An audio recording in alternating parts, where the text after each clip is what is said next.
PNP UK zone की तरफ से आप तमाम माज़ूज़ ख़वातीन और हज़रात को यहाँ आमद पर आपका शुक्रिया अदा करता हूँ।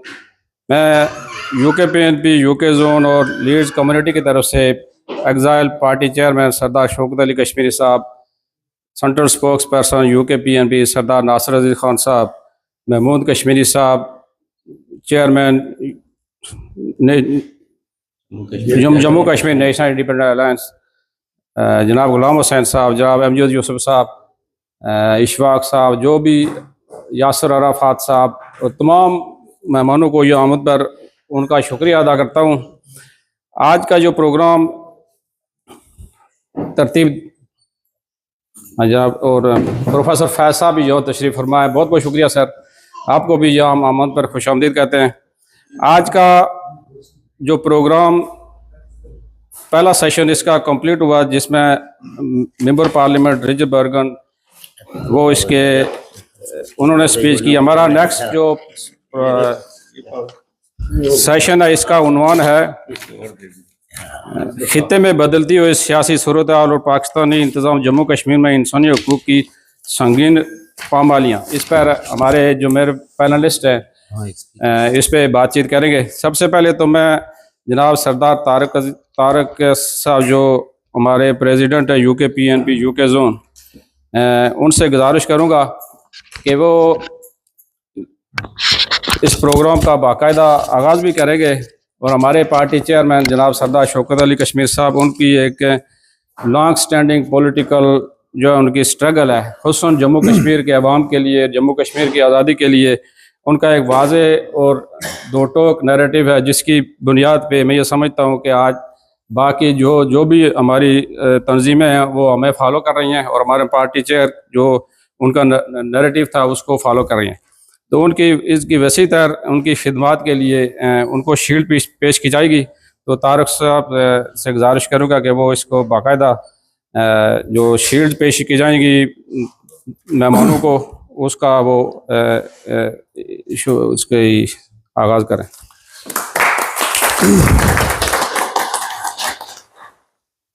सबसे पहले मैं अपनी तरफ से तमाम ख्वातीनों हज़रात का, मेहमानों का, दोस्तों का, पार्टी की लीडरशिप का, मेंबरान का शुक्रिया अदा करता हूं कि जिनने आज यहाँ शिरकत करके आज के इस प्रोग्राम को कामयाबी से हमकलार किया। सबसे पहले एक शील्ड सेरेमनी का हम आगाज़ करते हैं।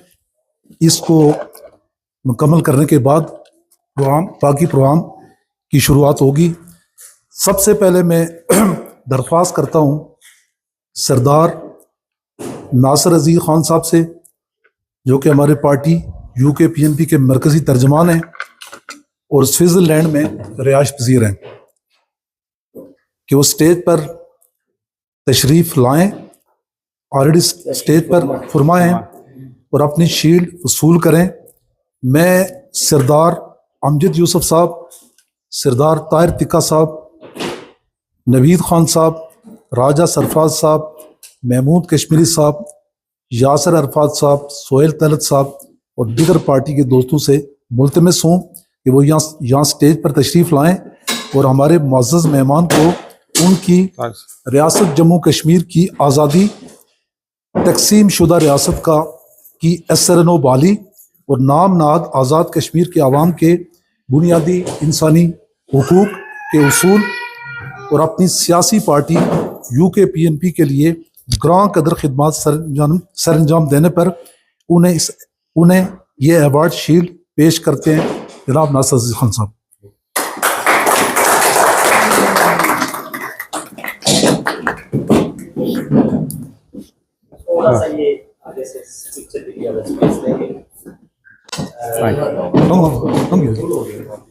चलो चलो नहीं जगह बच्चे मैं बस उनके आज मेरे सामने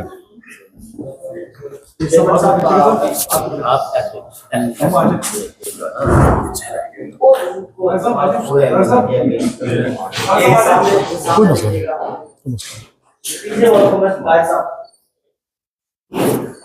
Just once again more.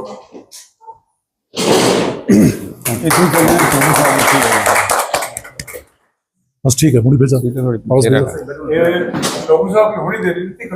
नहीं जी चलो चलो उधर जी जी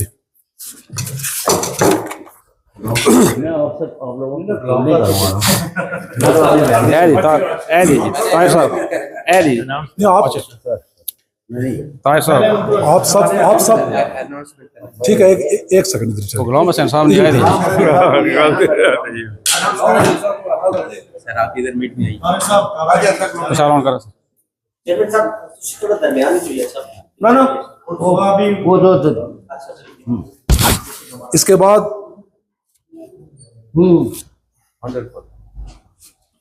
इसके बाद अब बारी है उस महान शख्सियत की, केड़ा बंदा बोला, इसके बाद बारी है उस महान शख्सियत की जिनके हमारे ऊपर बेशुमार एहसानात हैं। मेरी मुराद साबिक लेबर पार्टी के काउंसलर बराए राउंडे वार्ड चौधरी गुलाम हसन साहब से, जो कि सेक्रेटरी हैं Jammu Kashmir national independent alliance के और सेक्रेटरी अमूर खारजा फॉरेन अफेयर हैं जम्मू फ्रीडम मूवमेंट के। गुलाम हसन साहब एक तवील अरसे से अपनी एशियन कम्युनिटी के लिए फ़राइज़ सरअंजाम दे रहे हैं। इस दौरान सन 2010 से सन 2018 तक आप राउंडे वार्ड से लेबर पार्टी के काउंसलर मुंतखब हुए और 2018 में आपने एज खुद रिटायरमेंट लेकर दीगर नौजवान लोगों के लिए रास्ता छोड़ दिया।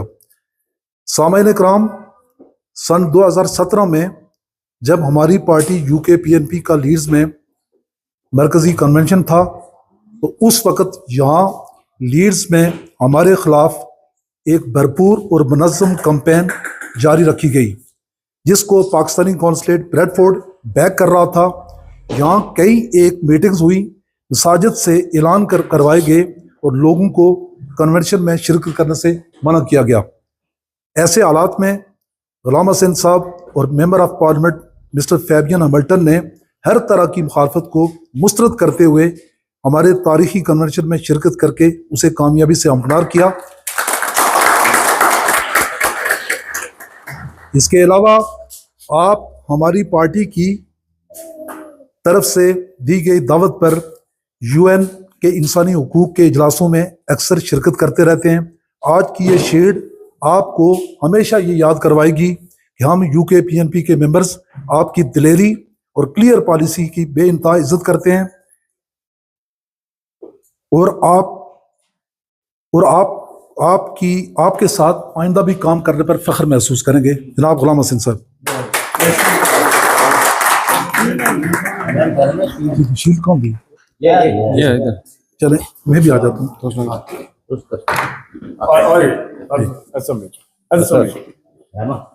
एक फोटो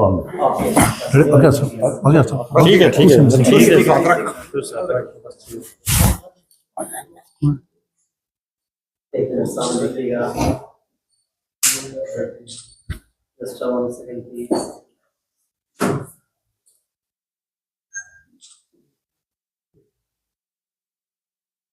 Thank you. बहुत बहुत शुक्रिया जनाब आप सबका। आप अपना बाद में बात करें सर। साइड पे हो जाते हैं ना तो शो के साथ। मैं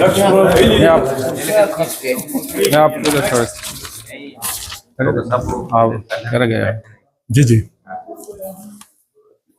आप लोग बैठ जाएं, इनको कुछ दीगर लोग करेंगे।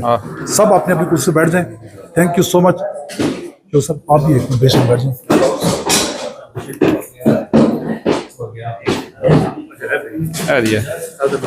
जितने लगा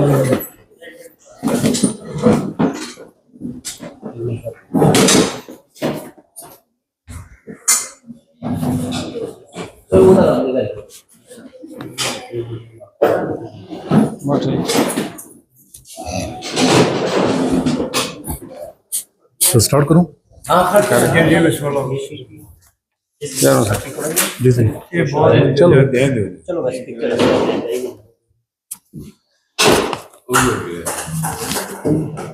बिस्मिल्लाहिर्रहमानिर्रहीम। सामईन, नाजरीन और मुअज़्ज़ज़ मेहमान गिरामी, अस्सलाम वालेकुम। आज का ये प्रोग्राम हमारे लिए बड़ी अहमियत का हामिल है और सबके लिए बाइस फ़ख्र भी है कि आज इस महफ़िल में हमारे साथ member of parliament mister Richard Bergen मौजूद थे। उनके अलावा सरदार शौकत अली कश्मीरी साहिब और सरदार नासिर अजीज़ ख़ान हमारी खुसूसी दावत पर भी आज यहाँ मौजूद हैं।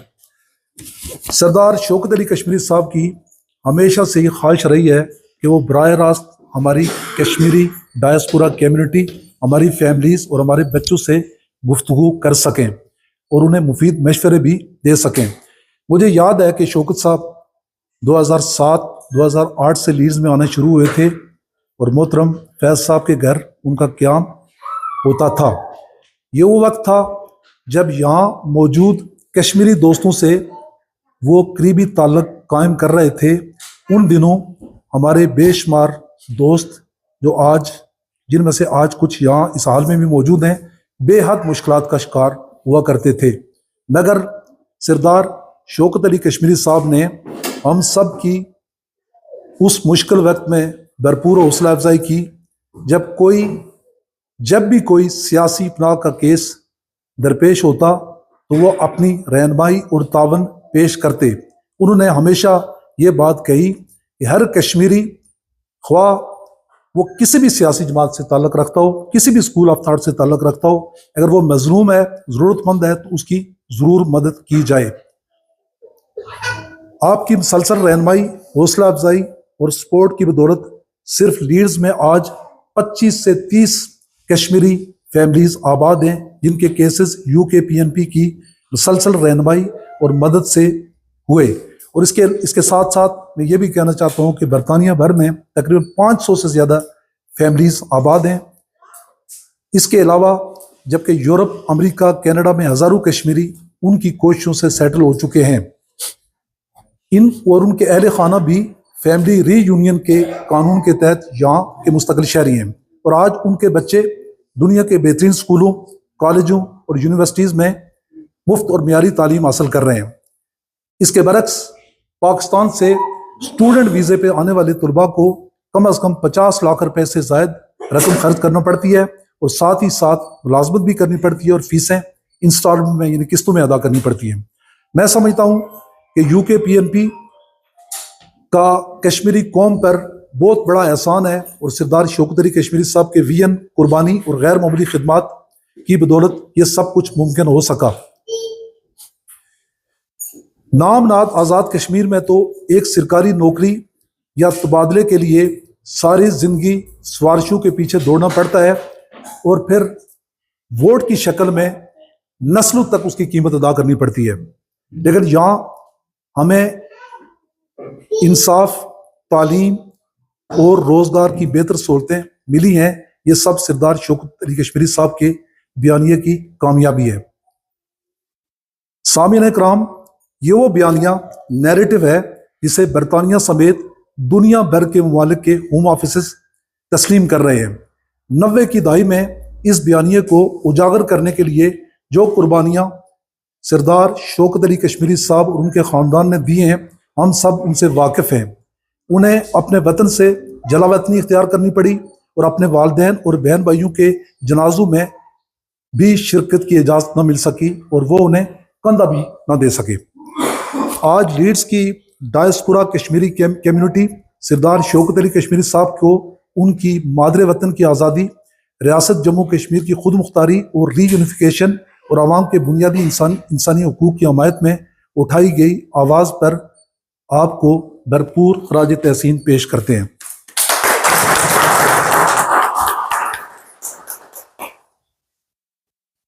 आज हम आपकी इन ग्रां कदर खिदमात पर आपको नेल्सन मंडेला की तरह ज़मीर के कैदी यानी फ्रीडम ऑफ कॉन्शियंस का अवार्ड पेश करते हैं, जिसके लिए आप, मैं समझता हूँ कि बजा तौर पर आप मुस्तहिक हैं। याद रहे कि इससे कबल भी आपको member of parliament mister Fabian Hamilton ने अमन, जमहूरियत और दहशतगर्दी के खिलाफ आवाज़ बुलंद करने पर बैन अवी अमन अवार्ड से यहाँ लीड्स में नवाजा था। आज हम एक मरतबा फिर लीड्स में आपकी शानदार खिदमत जलावतनी के दौरान मुसलसल जद्दोजहद और अपने लोगों से बेमिसाल मोहब्बत कर आपको सलाम अकीदत पेश करते हैं। हम उम्मीद करते हैं कि आपकी ये जद्दोजहद जारी और सारी रहेगी। आप जैसे लोग सदियों में पैदा होते हैं और मैं समझता हूं कि हम एक ऐसा मुर्दा माशरा है कि जो जिंदा इंसानों को उनकी जिंदगी में इज्जत देने से कासिर रहते हैं, लेकिन जब वही इंसान मर जाते हैं तो उनकी बहुत तारीफें करते हैं और बड़ी बड़ी देगें मुकाकर बांटते हैं।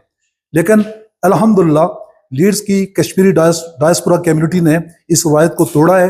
हमने अपने अजीम रहनुमाओं और उन दोस्तों को जिन्होंने मुश्किल वक्त में यहाँ लीड्स में लोगों की मदद की, उनकी खिदमत पर खराज तहसीन पेश करने की रवायत कायम की है।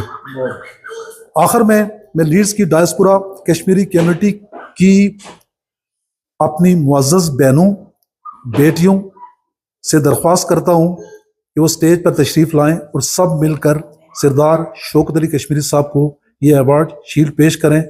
मैं सायका आपसे, शाइस्ता बाजी आपसे और आपसे, मेरी बेटियों से सब तशरीफ़ लाएं और शौकत साहब को ये शील्ड पेश करें। Thank you so much.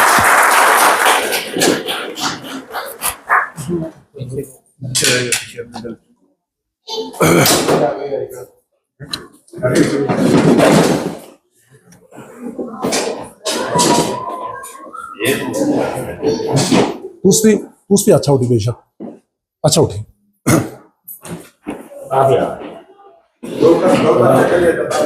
जी कड़ी रखा रखना जब तो सारी भी नहीं। जी हाँ इधर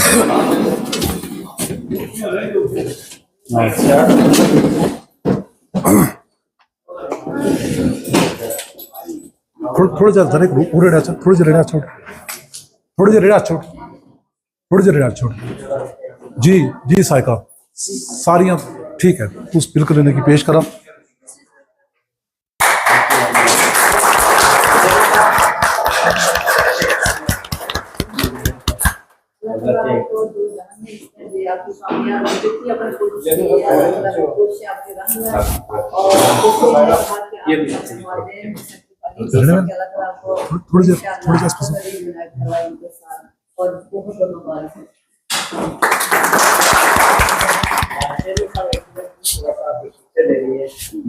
थोड़ी रेडी बस ठीक। सामने कैमरे की तरफ देखिएगा, सामने की तरफ आप लोग कैमरे की तरफ। यस मोमेंट स्टोर में शो प्लीज। जी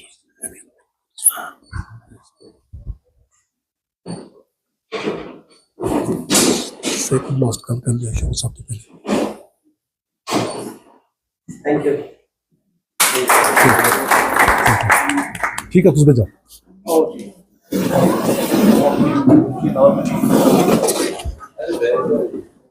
सर अच्छा थोड़ा सा रास्ता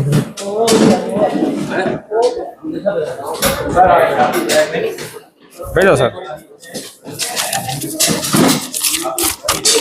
इसे खत्म हो गया, ठीक है।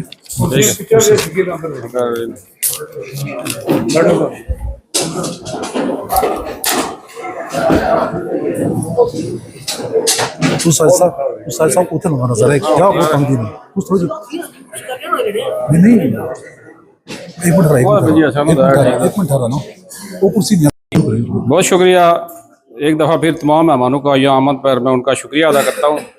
आज का जो इस कॉन्फ्रेंस का टॉपिक है खित्ते में बदलती हुई सूरत हाल और पाकिस्तानी ज़ेर इंतज़ाम जम्मू कश्मीर में प्लीज़ इंसानी हकूक़ की संगीन खिलाफ वर्जियाँ। इस पर जो मेरे माज़ज़ पैनलिस्ट है वो अपने ख्यालात का इज़हार करेंगे।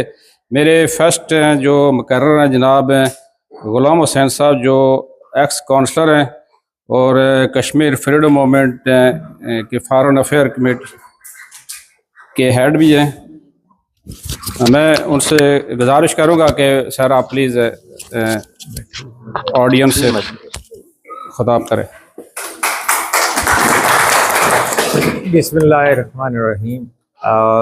इससे पहले कि मैं टॉपिक पर बात करूं, अब जो मुझे मौका मिला है तो मैं यूके पीएनपी के इंतज़ामिया, बिलखसूस सरदार तारक साहब, टिक्का साहब और लीड्स के जितने भी साथी हैं उनका, और आपकी जो मरकज़ी क़यादत है सरदार शौकत अली कश्मीरी साहब, नासिर अजीज़ साहब, मेरे दरीना दोस्त महमूद कश्मीरी साहब और जो ख़वातीन और आज यहाँ बैठे हैं, आपका मशकूर हूँ कि आपने मुझे याद रखा। बिल्कुल जिस तरह इन्होंने फरमाया, मेरी वाबस्तगी कमोबेश 2009-10 से वाकफियत हुई शौकत अली कश्मीरी साहब से। फिर उसके बाद यहाँ जिस तरह इन्होंने फरमाया कि मैंने इनके साथ तावन किया, तो इन्होंने भी भरपूर मेरी जो पॉलिटिकल इलेक्शन कैंपेन थी 2010 की और 2014 की, उसमें भरपूर कोशिश की। और मेरे साथी जो थे काउंसलर हजरात और मेरी कंस्टिट्यूंसी के जो एमपी, वो भी आजकल भी इनसे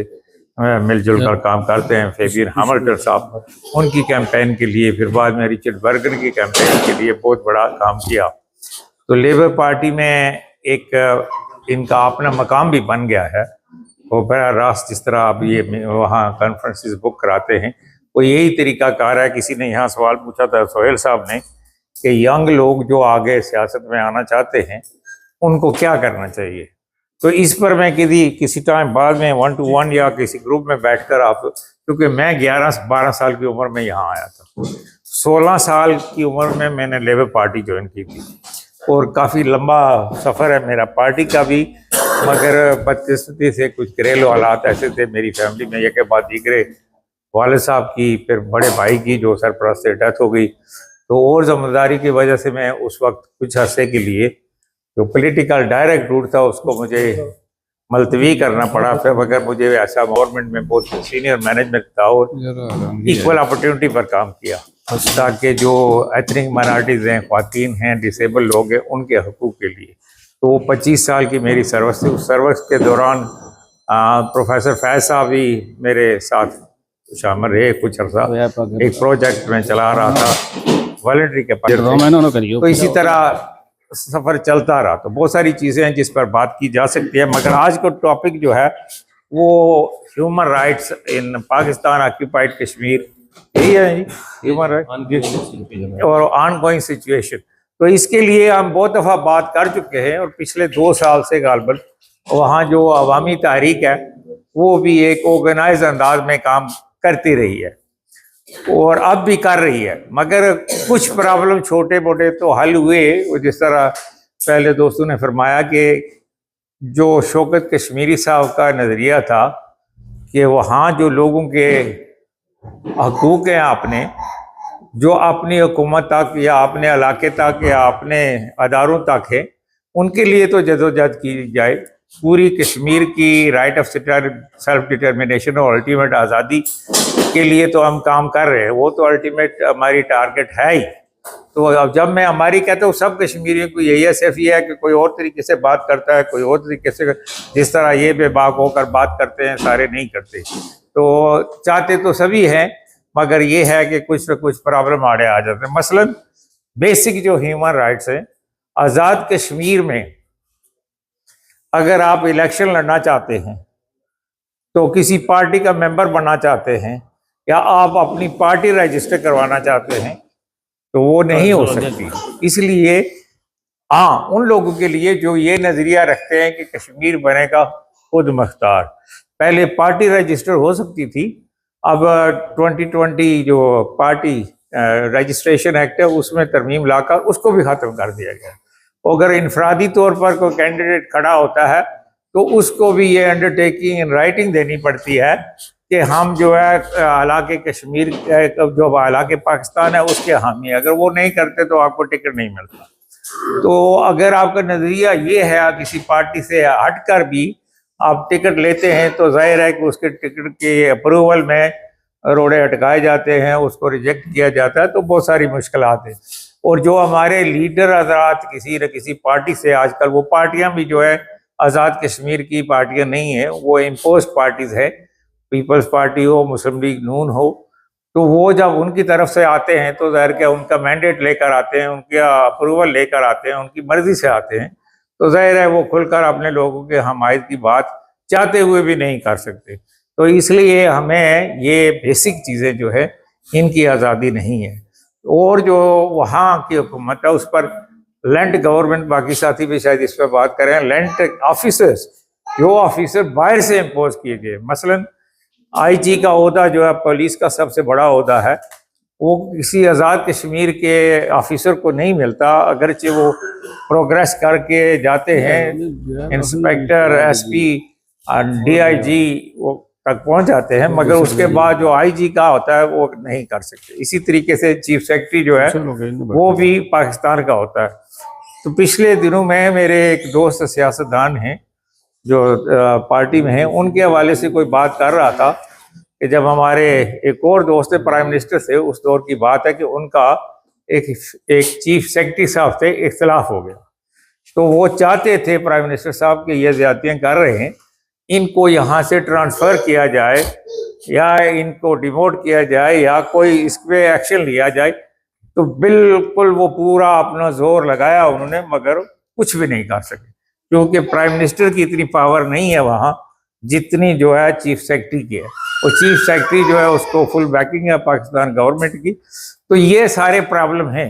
एक तरफ तो हमारा ही पाकिस्तानी अवाम के साथ भरपूर मोहब्बत है, पाकिस्तान की सलामती के लिए हम दुआ गो हैं कि वो एक इंडिपेंडेंट मुल्क हो, फले फूले स्ट्रांग हो, और हम जब आज़ाद हों तो मिलकर हम एक इस्लामी ब्लॉक के तौर पर काम करें। ये बिलखसूस फ्रीडम मूवमेंट का आइडिया है कि हम दूसरे ममालिक जो इस्लामी है, जैसे अफ़गानिस्तान है, तुर्की है, ईरान है, सारे मिलकर एक ब्लॉक की तरह काम करें। मगर वहाँ तक पहुँचने में टाइम लगेगा, मगर तब तक जो हमारे लोकल हकूक़ हैं, हमारे वहाँ वसाइल नहीं हैं, हमारे जो लोग यहाँ से जाते हैं प्रॉपर्टीज़ खरीदते हैं, उनके ऊपर ख्वाह कोई मुकदमा चला दिया जाता है, और जब वापस जाते हैं तारीखें दे के तो उनको ये जो उनके मुखालिफ होते हैं उनको पता होता है कि ये परमानेंटली यहाँ रह नहीं सकते, इनके उधर काम है तो जाना है।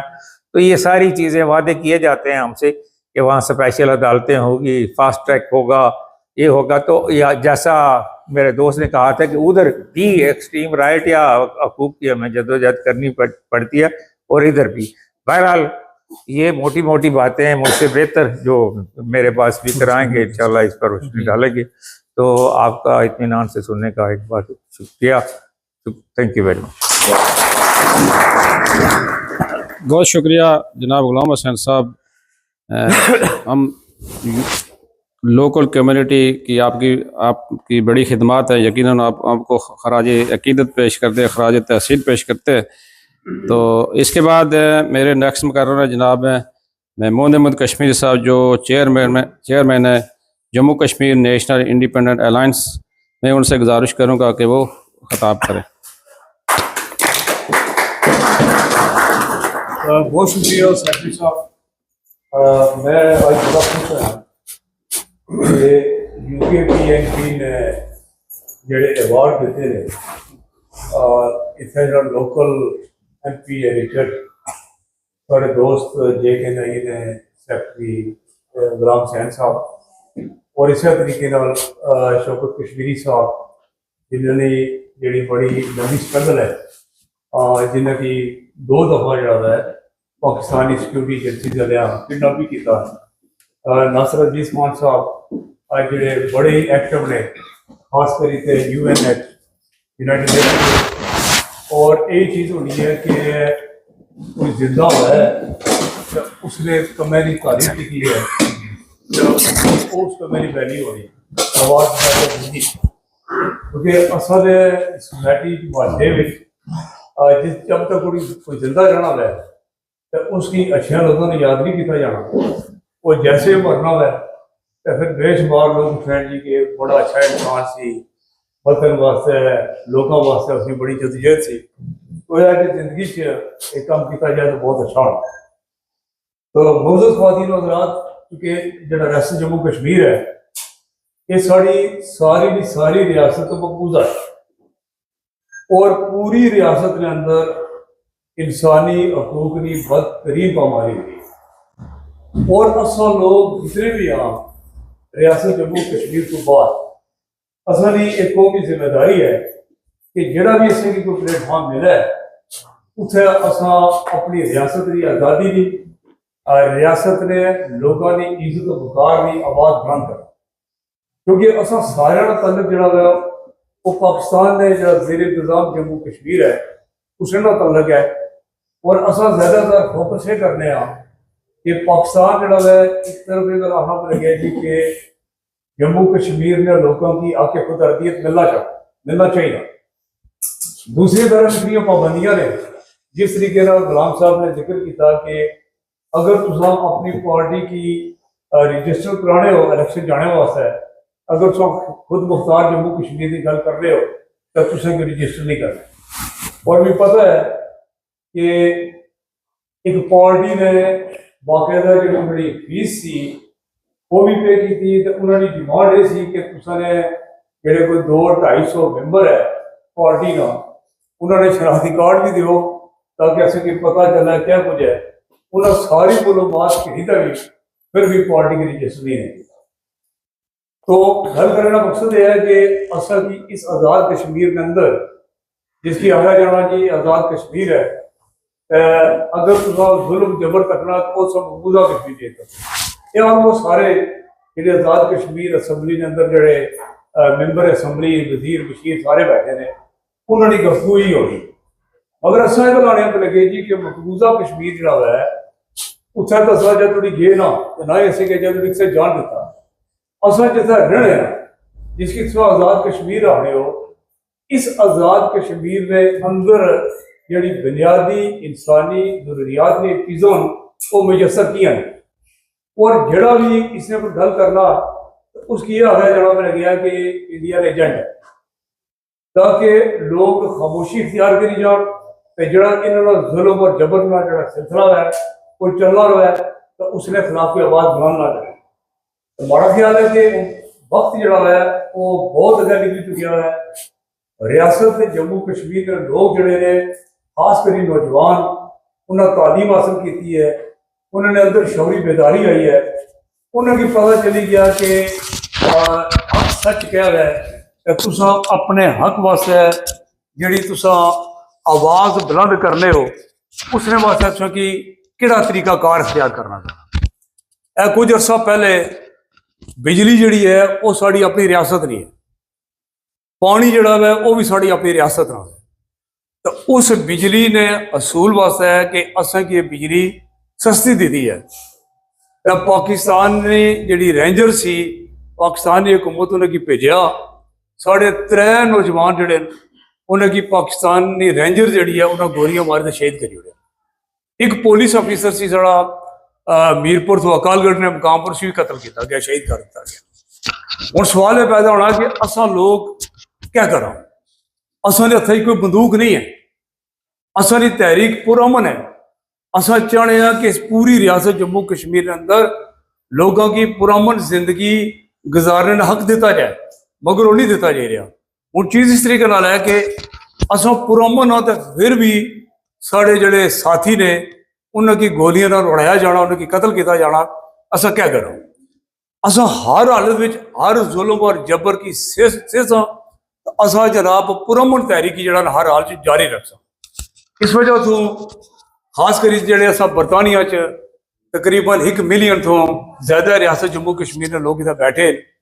असानी जिम्मेदारी है कि जी इतने लोकल कौंसल है इतने जो MP ने उन्होंने तक अपनी गल पहुँचा। जिस तरीके 3 दफ़ा जी रिसेंटली असानी UK PNP ने पार्टी ने हाउस ऑफ कॉमन कॉन्फ्रेंस की ने तो उस उन्हें अपनी एक गल जी है बड़े वाजह तरीके ने पहुँचाई है, जिसने जोड़े मैंबर ऑफ पार्लीमेंट ने उन्होंने भी गल समझ आई है कि रियासत जम्मू कश्मीर का मसला है क्या। क्योंकि रियासत जम्मू कश्मीर का मसला इस तरीके से पेश किया जाना कि ये जो आज़ाद कश्मीर है तो गिलगित बल्तिस्तान है, इतना सब कुछ ठीक है, इतना लोग अपनी आज़ादी की इंजॉय कर ही रहे। जितना भी मसला है वो भारतीय मकबूजा कश्मीर के अंदर है, लिहाजा उसने अंदर आवाज़ बुलंद की है। हूँ गिलगित बल्तिस्तान के अंदर साढ़े कितनी लंबी उन्हें सजा भुगती, अज भी वो कचहरियां ने चक्कर लाने ने। अज भी असां बेशुमार जिहड़े कामरेड साथी ने वो जिहड़े ने अपने घरों बाहर नहीं निकल सकने। उन्होंने शनाख्ती कार्ड जब्त किए गए, उन्होंने बैंक अकाउंट जिहड़े ने वो फ्रीज किए गए। हुण दसो कि असां क्या करा। अगर जिहड़ा असां आने कि ये जिहड़ा खिता है जिहड़ा पाकिस्तान है जेर इंतजाम जम्मू कश्मीर गिलगित बल्तिस्तान है, इत्थे लोगों की बोलने का हक हासिल नहीं है, तो उस वक्त असां ने खिलाफ जिहड़ी आवाज़ उठनी सी, मेरे ख्याल है वो आवाज़ हुण मर रही है इस वजह तो कि ये सोशल मीडिया का जमाना है और इस सोशल मीडिया ने घर घर में आवाज़ बुलंद की है। हर घर में उन्होंने दरवाज़ा खड़काया सोशल मीडिया ने कि जागो, रियासत जम्मू कश्मीर के लोगो जागो, ये जड़ा जुल्म और जबर है जेडे आज़ाद कश्मीर ने चंद खानदान जेडे पाकिस्तानी सिक्योरिटी एजेंसीज ने पालतून इन्हें पूरी जी साड़ी आबादी है आज़ाद कश्मीर ने ज़्यादा से ज़्यादा 40 तो 45 लाख है और 40-45 लाख तो कम अज कम कोई 15-18 लाख लोग बाहर बैठे ने अपने रोजगार ने तलाश भी, ताकि अपने वो भैन भरावां ने अपने खानदान की जी है वो बेहतर कफालत कर सकन। मगर जी साड़ी दौलत है, जोड़े साढ़े वसायल जोड़े ने वो साढ़े अख्तियार च नहीं है और जब तक असा अपने रिसोर्सिस अपने अख्तियार में ना गिनसा उस वक्त असा ने जोड़े बच्चे ने वो जोड़े ने दर बदर नहीं ठोकर खाने रहे सन। लिहाजा तुसा की एक चीज़ ध्यान च रखनी चाहिए कि असा जड़ा मुतालबा करने जड़ी चीज़ मंगने वो असा अपना हक मंगे रहे। असा पाकिस्तान को कोई ज़कात खैरात ना मंग रहे। असा आने कि 5000 ने करीब जी है, शायद इसमें तो ज़्यादा है, जी बिजली साढ़े आज़ाद कश्मीर पैदा की जानी है वो असा के दो। इस वक्त भी जी वोल्टेज है वो बहुत थोड़ी है, लोग उसमें सरापा एहतजाज ने। वो ये है कि असा की ये अपना हक खोना पे सी, हक छीनना पे सी, क्योंकि जिन्होंने असा ना वास्ता है उन्हें कदे भी प्यार और मुहब्बत नाल गल नहीं सुनी। लिहाजा असा किसी बंदूक की तो गल ना करने, अलबत्ता ये गल करने पे लगे कि अगर तुझे हक नहीं मिलना तो हक जड़ा अस खोई करो। यही एक तरीका है जिस तरीके नाल असा बिजली जी है असा की 65 तो 70 रुपए नहीं पर यूनिट मिलनी सी ते लभनी को नहीं सी। तो वही बिजली जी है इस वक्त लोगों ने जदोजहद के नतीजे में 3 रुपये नहीं पर यूनिट मिली रही है। जड़ा आटा है वो तुसा की 1200 रुपया मन सस्ता होया। ये किस तरह होया? एक घर बैठिया लोगों की चीज़ा नहीं मिलियां। इसने वास्ते एक बड़ी जदोजहद है पिछले 70-78 साल तो जितने भी असा तो पहले भी जी लीडरशिप आई है उन्हें हमेशा अपने वसायल अपने अख्तियार ने गल की थी। मगर अज ना जड़ा नौजवान उठा उन्हें हक अपना कितना शुरू कर दिता। असा की इस वक्त 3-4 चीज़ा मिलियां, बिजली, आटा, इस तो बाद एक सदारती ऑर्डीनेंस जारी किया गया सी जिसने पर जबान पर पाबंदी से उस सदारती ऑर्डीनेंस की असा तो यूके में पाकिस्तान ने कौंसलेट ब्रैडफोर्ड ने बाहर सी अग लाई। इस तरीके नाल पूरे पाकिस्तान ने जेर इंतजाम आज़ाद कश्मीर जिसकी आगे जाना उतना गली गली महल्ले महल्ले में उस सदारती ऑर्डीनेंस की अग लाई गई। इसमें तो पहले लोगों की बड़ा डराया धमकाया गया कि अगर किसी ने भी इस सदारती ऑर्डीनेंस के खिलाफ कोई आवाज़ उठाई तो उन्होंने वास्ते एक लंबी जी सजा हो सकनी है। मैं सलाम पेश करना अपनी नौजवान नस्ल की कि वो किसी जगह भी खौफजदा नहीं हुए। उन्होंने उस सदारती ऑर्डीनेंस की अग लाई तो जुत्ती थल्ला रोंदिया। इस तरह एक वाजिया मैसेज है बाकी लोगों वास्ते भी कि जिस वक्त तुसा कोई हक किन्ने वास्ते निकल रहे हो वो हक तुसा की हर हाल में मिलना है। इस तरीके नाल जड़े लंट अफसरान ने उन्होंने लंट अफसरान ने असा ना पूरा सिस्टम जड़ा है उसकी यरमाल बनाए रखे। उन्होंने लंट अफसरान की भी इस खिते जो बाहर करना है। IG पुलिस कश्मीरी ओसी जड़ा चीफ सैकटरी है वो साड़ी रियासत का बंदा सी, जड़ा अकाउंटेंट है वो साड़ी रियासत, जितने भी लंट अफसर है ने उन्होंने असा इस रियासत को बाहर कटी और इस रियासत की यूरोप ने जितने भी यूरोपियन ममालिक है ने उसने सफ ने अंदर खड़ा करना। 4,500 मरबा माइल ना इलाका आज़ाद कश्मीर, 28,000 मरबा माइल जो है गिलगित बल्तिस्तान है। असा इन दोवां खेतियां की जोड़ी ते इत्थे जितनी भी बुनियादी इंसानी जरूरियात दी चीज़ां ने वो असा कहनियां अगर अज असा मीरपुर तो या रावलाकोट तो कि गलगत जाना पवे बल्तिस्तान जाना पवे तो तुसें कि 22-24 घंटे ना जो वो सफर करना पैना। और क्यों अज थोड़ी 78 साल तो असा की राबता सड़क जड़ी है गिलगित बल्तिस्तान और आज़ाद कश्मीर की क्यों नहीं दी गई। इवन तो मीरपुर तो अगर असा मुजफ्फराबाद भी जा असा की पूरे पाकिस्तान का तवाफ करी तो मुजफ्फराबाद जाना पैना। असा ने जी राबता सड़क ने वो असा की नहीं बनाई दी जा रही। लिहाजा ये साड़ा हक है इसने वास्ते बोलने वास्ते अगर कोई नाराज होना वो 100 बारी हो ये हक जड़ा है असा हुकूमत पाकिस्तान को घिनसा।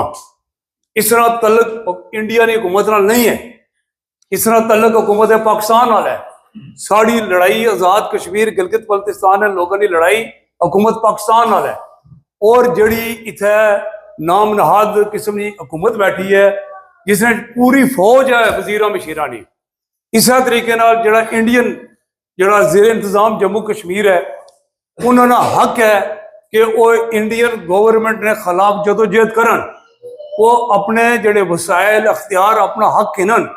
और जिस तरीके नाल 5 अगस्त 2019 की इंडिया की हुकूमत ने जड़ा रियासत साड़ी ना जड़ा स्पैशल स्टेटस सी उसी खत्म किया गया उसने खिलाफ ऑलरेडी वो लोग आवाज़ बुलंद की भी है जिसने विच हर सतह ने लोग मौजूद ने जम्मू तो वैली तो लद्दाख तो असा ने भी आवाज़ उन्होंने आवाज़ नाल मिल रही है।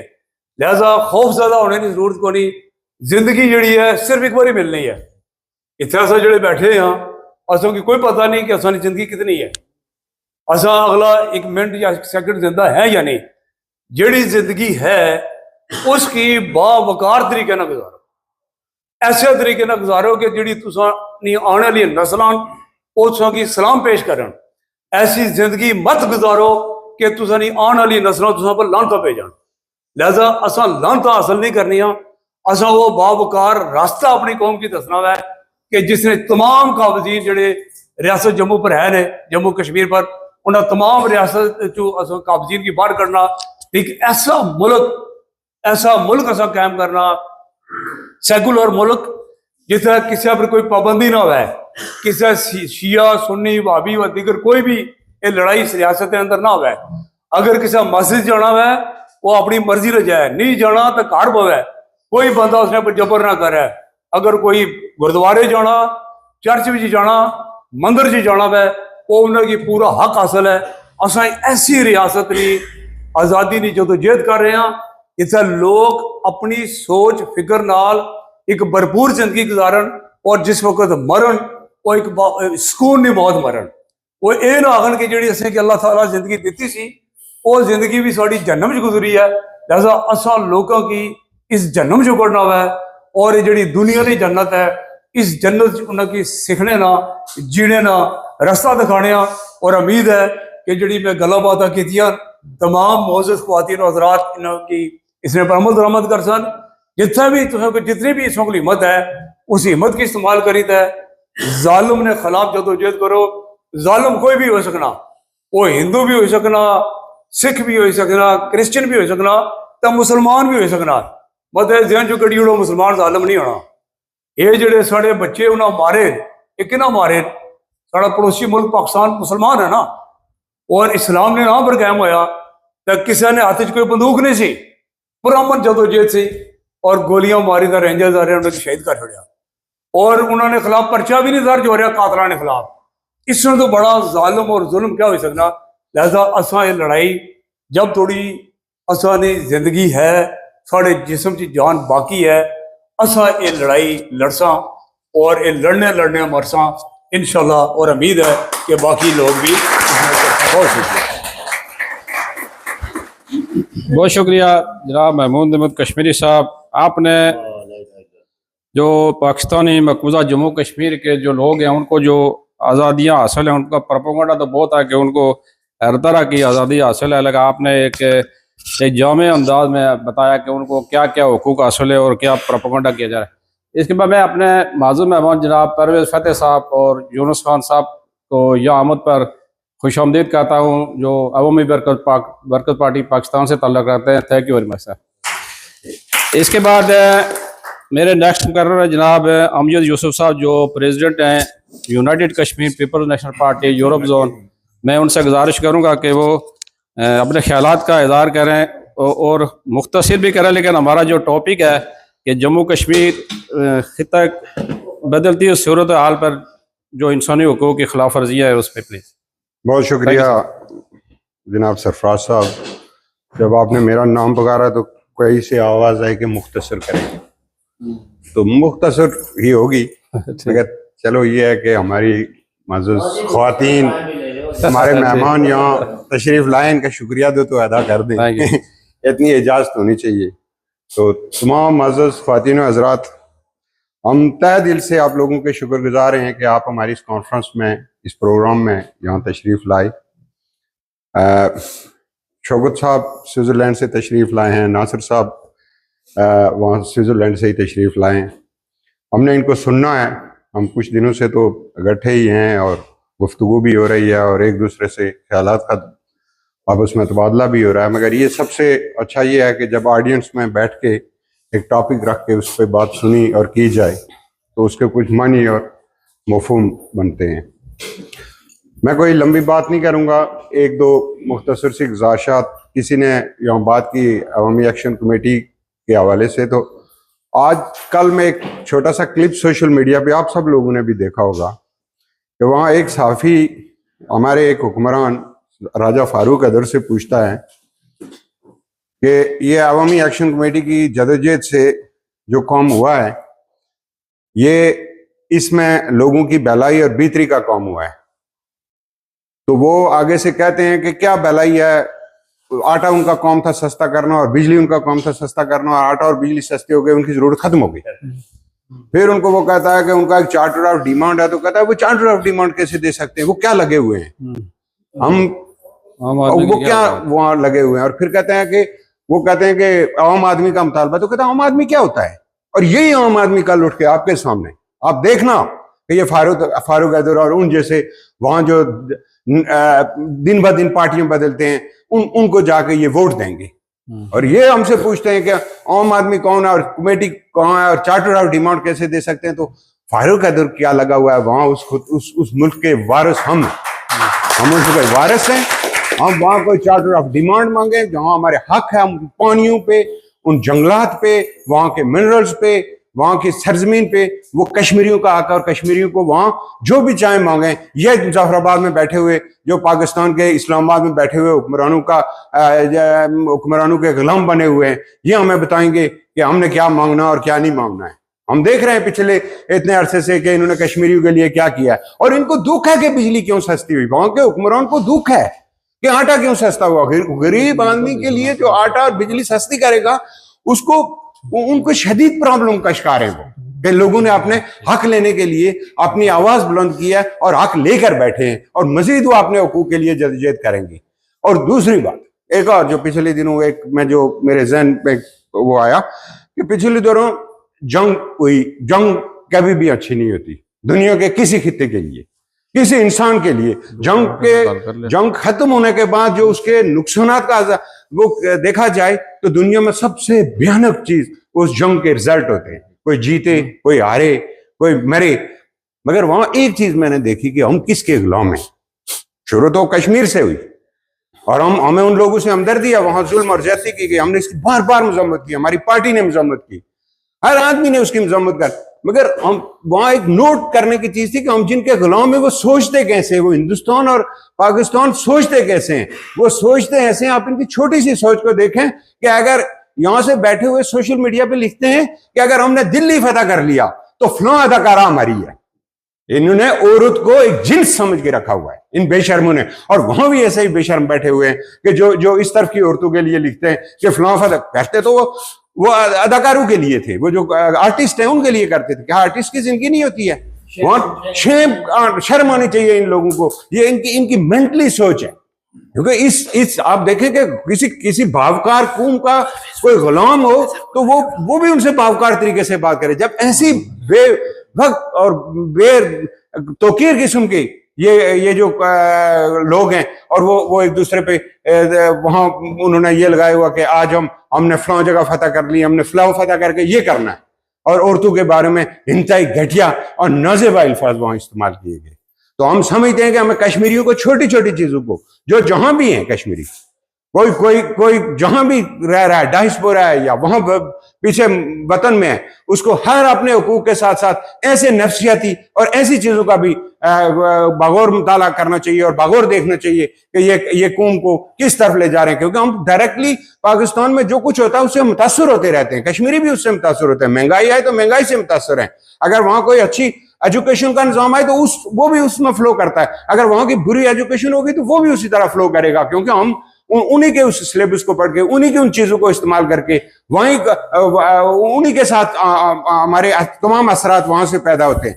तो इसलिए ये सारे लोगों की जिम्मेदारी है कि जो जहां भी बैठा है वो इन चीजों की भरपूर मजम्मत करे। और मैं अपनी ख्वातीन से कहता हूं, जो कश्मीर की ख्वातीन है, कि वो भरपूर लिखें इन ऐसे बदमाशों के खिलाफ जो ऐसी चीजें सोशल मीडिया पे लिखते हैं। तो मैं इससे मुख्तसर वाली बात थी, तो अपनी बात को मुख्तसर करूंगा और तमाम दोस्तों का, तमाम अहबाब का, तमाम ख्वातीन का, बच्चों का जो यहाँ आए, thank you very much. Thank you, बहुत शुक्रिया जनाब जी यूसुफ साहब है। मैं सोहेल तलत साहब जो हमारे ब्रेडफोर्ड यूनिट UKPNP के प्रेसिडेंट हैं, उनसे गुजारिश करूंगा कि प्लीज़ 2-3 मिनट में आप अपनी बात रखें। कोशिश है। Thank you. Thank you, Saab. First of all, I would like to congratulate Sardar Tariq Saab, Amjad Yusuf Saab, and Sardar Tika Khan Saab for this beautiful conference that they held today in Leeds, and the rest of the unit, Naveed Khan Saab there as well. Congratulations on this. We are very fortunate that we're in the presence of our chairman, Sardar Kashmir Saab, Nasser Aziz Saab, and our councillor, Ghulam Hussain Saab, and we're also in the presence of Richard Bergen. And it's great to see a lot of young people, especially our mothers and sisters that have come today, which is fantastic when with a lot of youth here. I'm going to keep it very short and sweet because we want to hear our chairman speak. When the German philosopher Immanuel Kant was asked what is the difference between law and morality, Kant replied, in the eyes of law, a person is considered guilty when the violates the rights of other people, while in morality, a person is considered guilty if it thinks so about others. I believe in enlightened democratic societies for the bright future of UKPNP, which is a guarantee of a better and a brighter future for the coming generation, in which all the prosperity, happiness and joy are hidden. Where democrat values grow and Kashmir is free, our name comes among the leading nation of the world. The youth should be trained on such moral values that they are always strive for humanity. The famous Greek philosopher Aristotle has a saying that if you stay away from the politicals and keep away from it, it means that a political, uncivilized groups will dominate you, which is harmful to the society, which is very tragic process.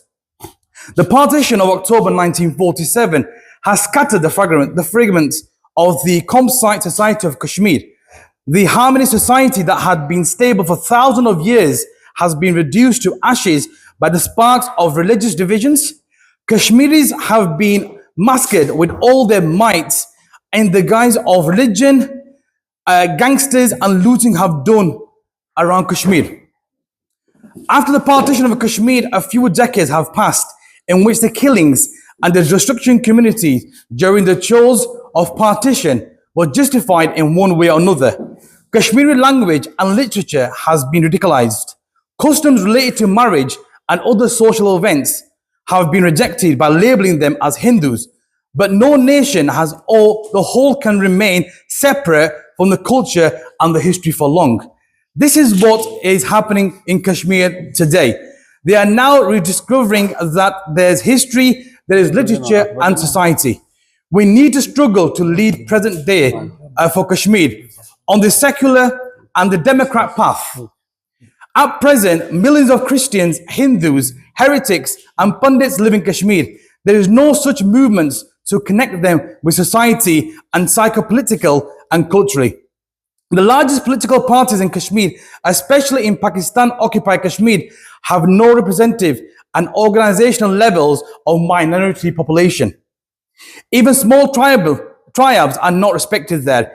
In Commonwealth, Raj communities still consider small communities as they are slaves and shrines. We must express our love for the Kashmir of the past, but the real task is to pull Kashmir out of the religious extremism in which the current stuck and strive to lead on the path.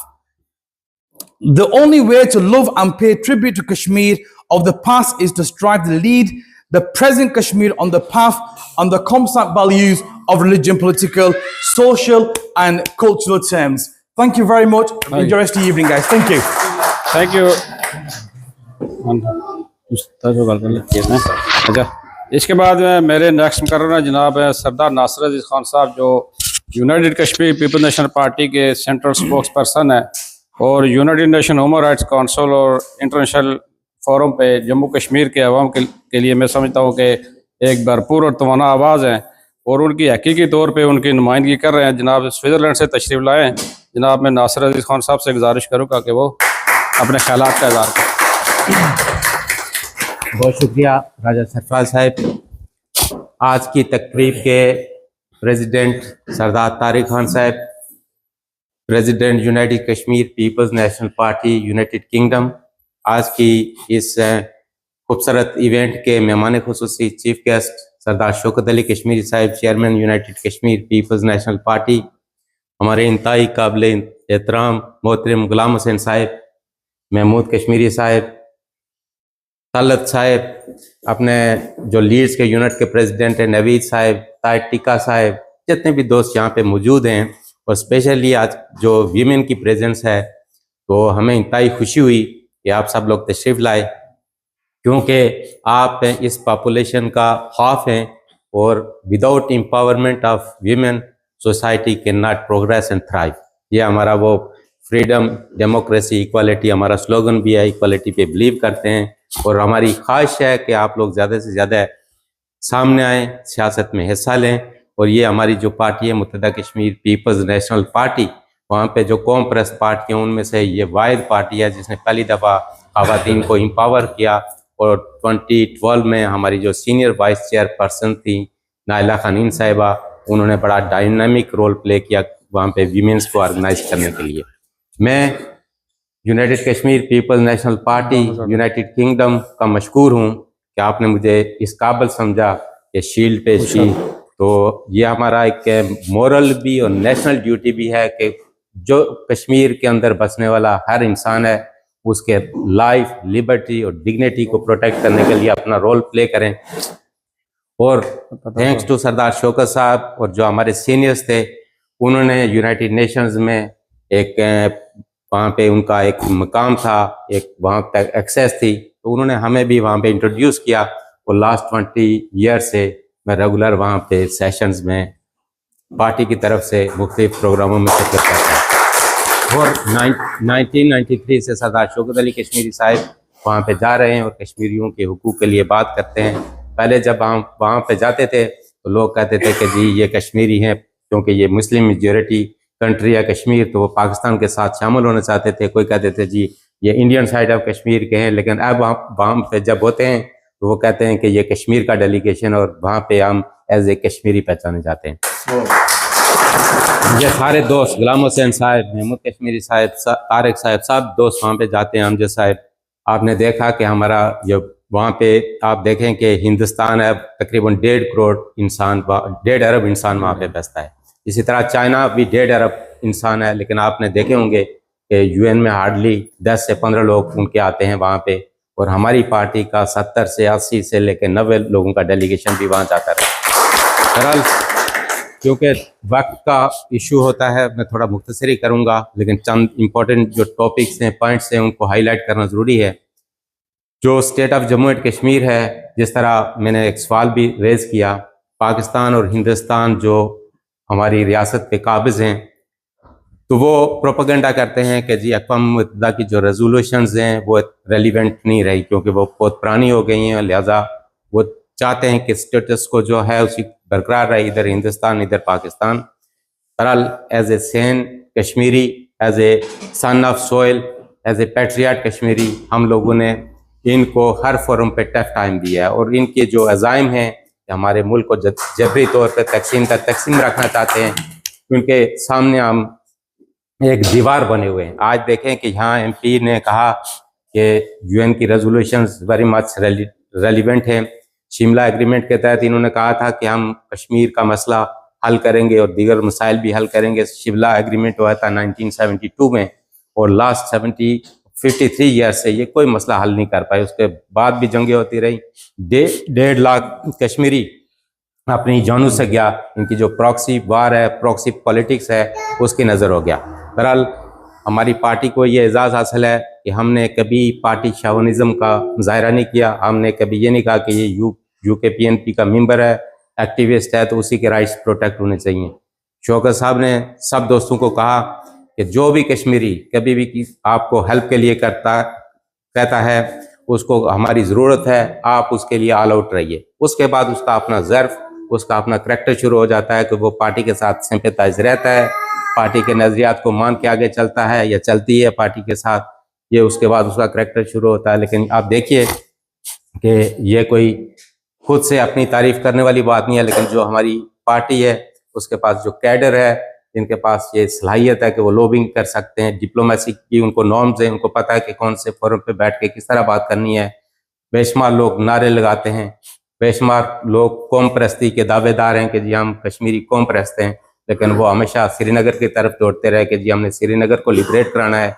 जो आज़ाद कश्मीर है, गिलगित बल्तिस्तान है, वहाँ लोगों को rights नहीं थे, तो party ने जब वहाँ पे हुकूक मांगे तो एलिगेशन लगे कि जी ये फॉरेन एजेंट हैं, ये रॉ के एजेंट हैं, ये KGB के एजेंट हैं, ये मोसाद के एजेंट हैं, ये CIA के एजेंट हैं। लेकिन वक्त ने साबित किया कि हम सिर्फ और सिर्फ कश्मीरी कौम के एजेंट हैं, उनके हुकूक के लिए स्ट्रगल कर रहे हैं। और ये जो दोनों मुल्क हैं, अगर उनका ये ख्याल है कि ये मिलिट्री माइट और जो उनकी मेजॉरिटी है अददी एतबार से, तो ये कश्मीर के खित्ते को अपने आप में एनेक्स कर लेंगे, मर्जर कर लेंगे, ये उनकी भूल है। इंटरनेशनल फोरम्स पे हम मौजूद हैं, बैकूम भी हमारी पार्टी है और हर फोरम को हम यूज़ करेंगे, यूटिलाइज करेंगे। और हमें ये मैं कहते हुए खुशी महसूस होती है कि हमने अपने सिंपैथाइजर बनाए हैं, अपने आइडियोलॉजिकल फ्रेंड्स बनाए हैं, जो UK की पार्लियामेंट में भी बैठ के कहते हैं, जो मेंबर पार्लियामेंट है यहाँ के, कि हम भी कश्मीरी, इससे बड़ी मैं नहीं समझता कि कोई अचीवमेंट होती है। अब पाकिस्तान जो दावेदार है कि वो कश्मीरियों का बड़ा भाई है, उनका एडवोकेट है जी, वकील है, उनका केस लड़ रहा है इंटरनेशनल उस पर, हमने तो कभी इस चीज़ को नहीं माना।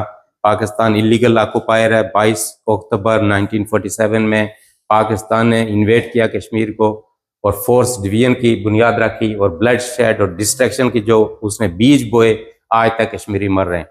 तो बहरहाल यह है कि जिन लोगों को ये खुश फहमी थी या गलत फहमी थी कि पाकिस्तान उनका बड़ा भाई है, वो वो गिलगित बल्तिस्तान में देख सकते हैं कि अपने राइट्स के लिए जो लोग पीसफुल स्ट्रगल कर रहे हैं वो जेलों में हैं। और इस फोरम के उससे हम कहते हैं कि उनको फौरी रिहा किया जाए, जितने लोग भी वहाँ जेलों में हैं।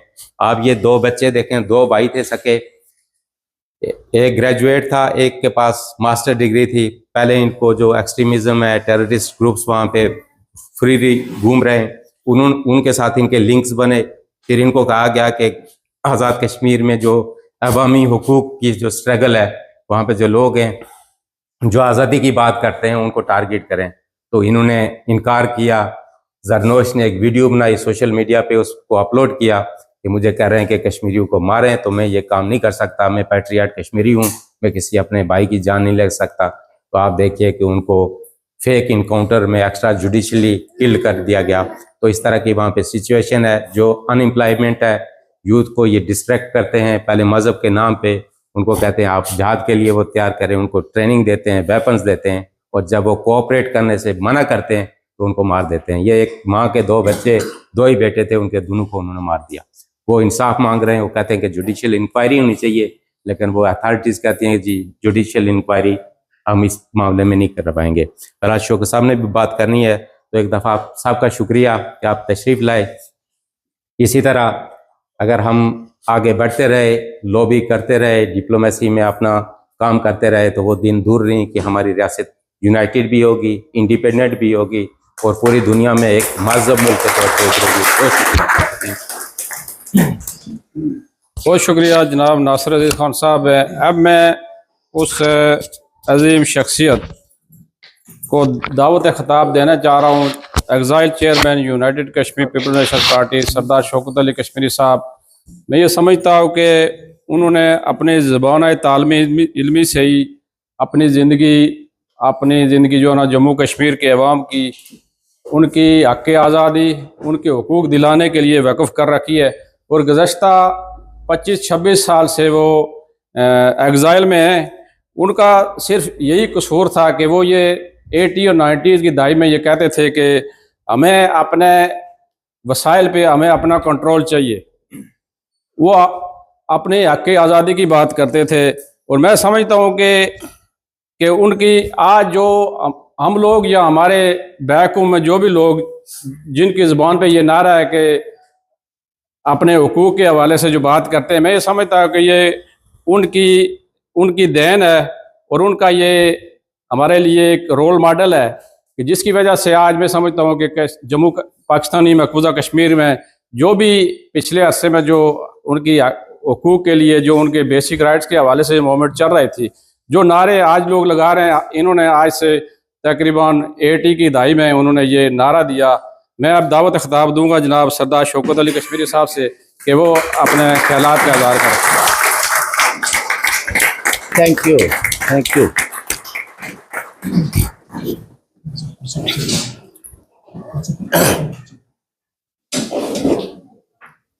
मोहतरम सरदार तारिक खान साहब, सदर UKPNP UK जोन,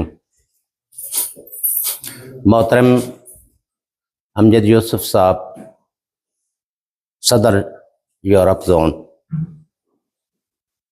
मोहतरम महमूद कश्मीरी साहब, chairman JKNIA,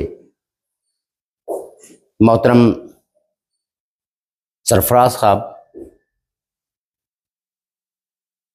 secretary general UK zone, मोहतरम और मेरे रफ़ीक और साथी जनाब यासर अरफात साहब जो मुमताज़ दानिश्वर भी हैं, राइटर्स भी हैं, मोहतरम तलत साहब, ये तो मेरे अजीज़ हैं। मेरे बहुत पुराने दोस्त बैठे हैं, जनाब नसार साहब,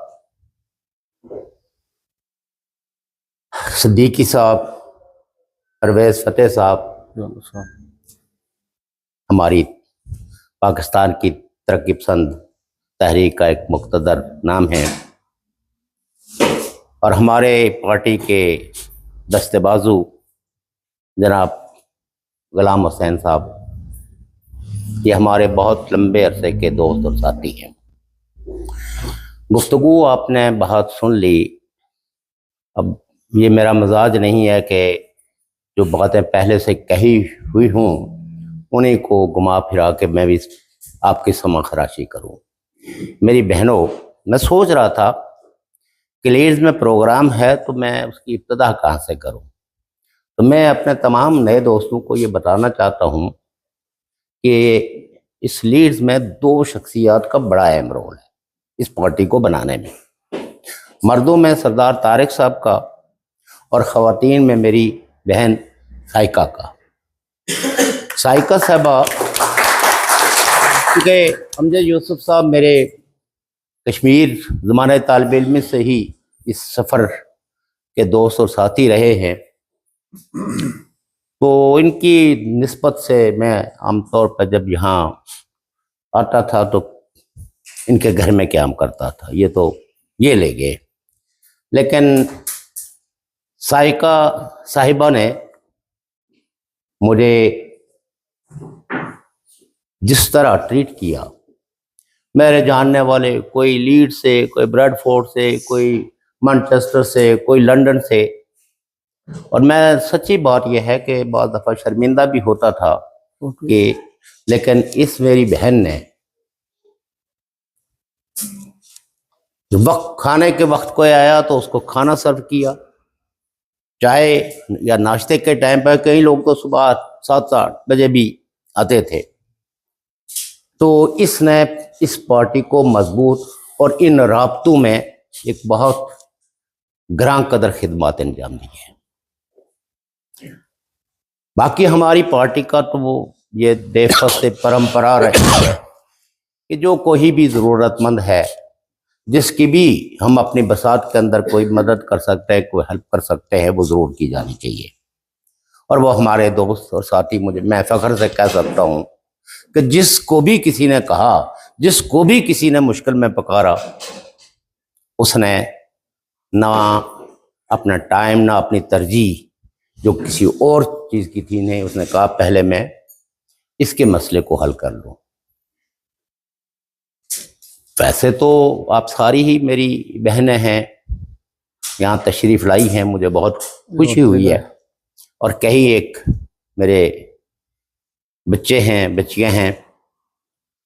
तारिक साहब ने मुझे मैंडेट दिया था कि आपने उनसे गुफ्तगू करनी है, लेकिन 2000 जब मुकर्रीन गुफ्तगू कर चुके तो थके हारी जो ऑडियंस होते हैं उनमें तो अब अगर मज़ीद कोई गुफ्तगू की जाए। इसी तरह हमारे मोहतरम आसिफ अब्बास साहब थे, तो इटली में जितनी ऑर्गेनाइजेशन हमने कायम की, हम उंगली तो हम इनकी पकड़ के इनके घर गए, लेकिन उस बहन ने भी बिल्कुल बहनों वाला, पार्टी की कामरेड्स वाला रोल अदा किया। 20 बंदे गए, 20 बंदे में से कोई ये नहीं कह सकता, मैं दावे से कहता हूँ कि इनके घर, आसिफ साहब के घर से कोई भूखा वापस गया हो या उसको चाय और उसकी कोई ना कोई तवज्जो ना की गई हो। तो ये वो लोग हैं जिन्होंने बरसे इस पार्टी की खिदमत कर रहे, और उसके जवाब, उसके बदले में इन्होंने कभी कुछ नहीं कहा। एक ही इनकी ख्वाहिश रही है कि हमारी कौम जो है वो बाइज्जत हो, बावकार हो। ज़रूरत के टाइम पे, ये तो बड़ी पुरानी कहावत है ना कि हर कोई किसी को शीशे में उतारने की, और ऊपर से बाज़ दफ़ा बस चले तो ऊपर ढकना भी लगा सकते हैं। हमने बहुत कुछ देखा इस दुनिया में, लोगों को दोस्तियां निभाते हुए भी देखा, उनके तारीफ और तौसीफ भी सुनी, और उनके बदलते रंग भी देखे। और उन बदलते रंगों में कोशिशें ये नहीं रही कि जिस पार्टी ने इतनी जदोजहद की है वो हमारे किस तरह के तावन की उसको ज़रूरत है, उसको तावन दिया जाए। हमने, वो हज़रत अली का कौल है कि ए खुदा, उस शख्स के शर से मुझे महफूज कर जिस पे मैंने एहसान किया। तो आपकी जो आमद है ये हमारे लिए बहुत हौसला अफजा है।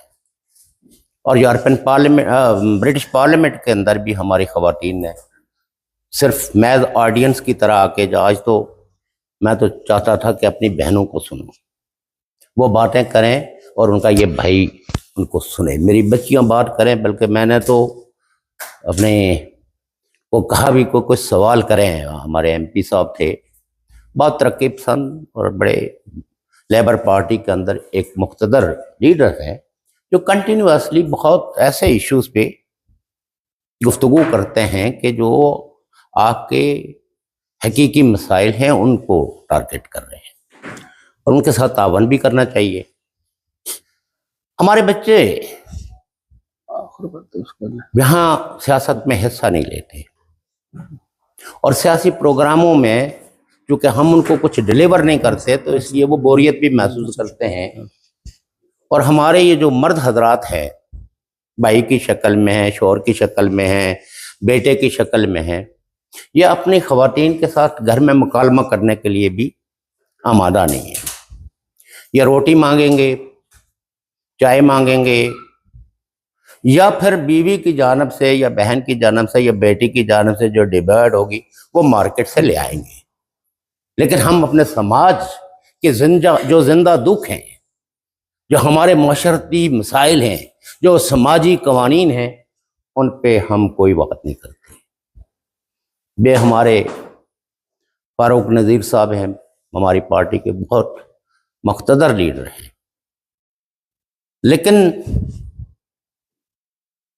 जिनकी ख्वाहिश है कि लोगों को एजुकेट किया जाए, बहुत तरक्की पसंद गुफ्तगू करते हैं। हमारे बच्चे हमसे दिन ब दिन दूर होते जा रहे हैं, ये नहीं, घर से नहीं। और हम उनकी माएँ जो है वो फिक्रमंद रहती हैं, वो रहती तो लीड्स में हैं, लेकिन सोच अभी तक तराड़खल में है, पाछोट में है, वो थराड़ में है।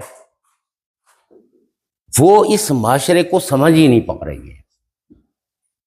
और जो दुश्मन है हमारा, जो आपके वजूद को चैलेंज कर रहा हूं, मैंने जो फॉर राइट कहा कि यहां क्यों for right more and more space ले रहा है और यहां की तरक्की पसंद फोर्सेस, मैं तो तवक्को कर रहा था कि वो उन चीज़ों की निशानदेही करेंगे कि हम कहाँ लैग करते हैं, क्योंकि फार राइट्स के पास कोई इंसानी समाज को बेहतर से बेहतरीन की तरफ ले जाने का कोई उनका मैनिफेस्टो नहीं है। उनके टूल्स क्या है? इमिग्रेंट्स ज़्यादा आगे हैं, एक xenophobia कि हमारा कल्चर तबाह हो रहा है। कभी वो भुरके की बात करते हैं, कभी ख़वातीन की, या कभी इमिग्रेंट्स की बात करते हैं। लेकिन यहाँ की जो हुक्मरान पार्टियां हैं वो भी उसको बतौर प्रेशर ग्रुप स्पेस देती है, और ये आम आदमी इसको समझ नहीं पाता। वो कभी यहाँ की हुक्मरान पार्टियां ये नहीं बताती कि हमने माशरों को किस तरह तबाह किया, हमने लोगों को हिजरत पे कैसे मजबूर किया, जो अपने माशरों, अपने समाजों के अंदर, अपने मुल्कों के अंदर बहुत बाइज्जत और बावकार तरीके से ज़िंदगी बसर करते थे। ये कभी ये नहीं कहेंगे कि इराक के लोगों को हिजरत पे हमने मजबूर किया।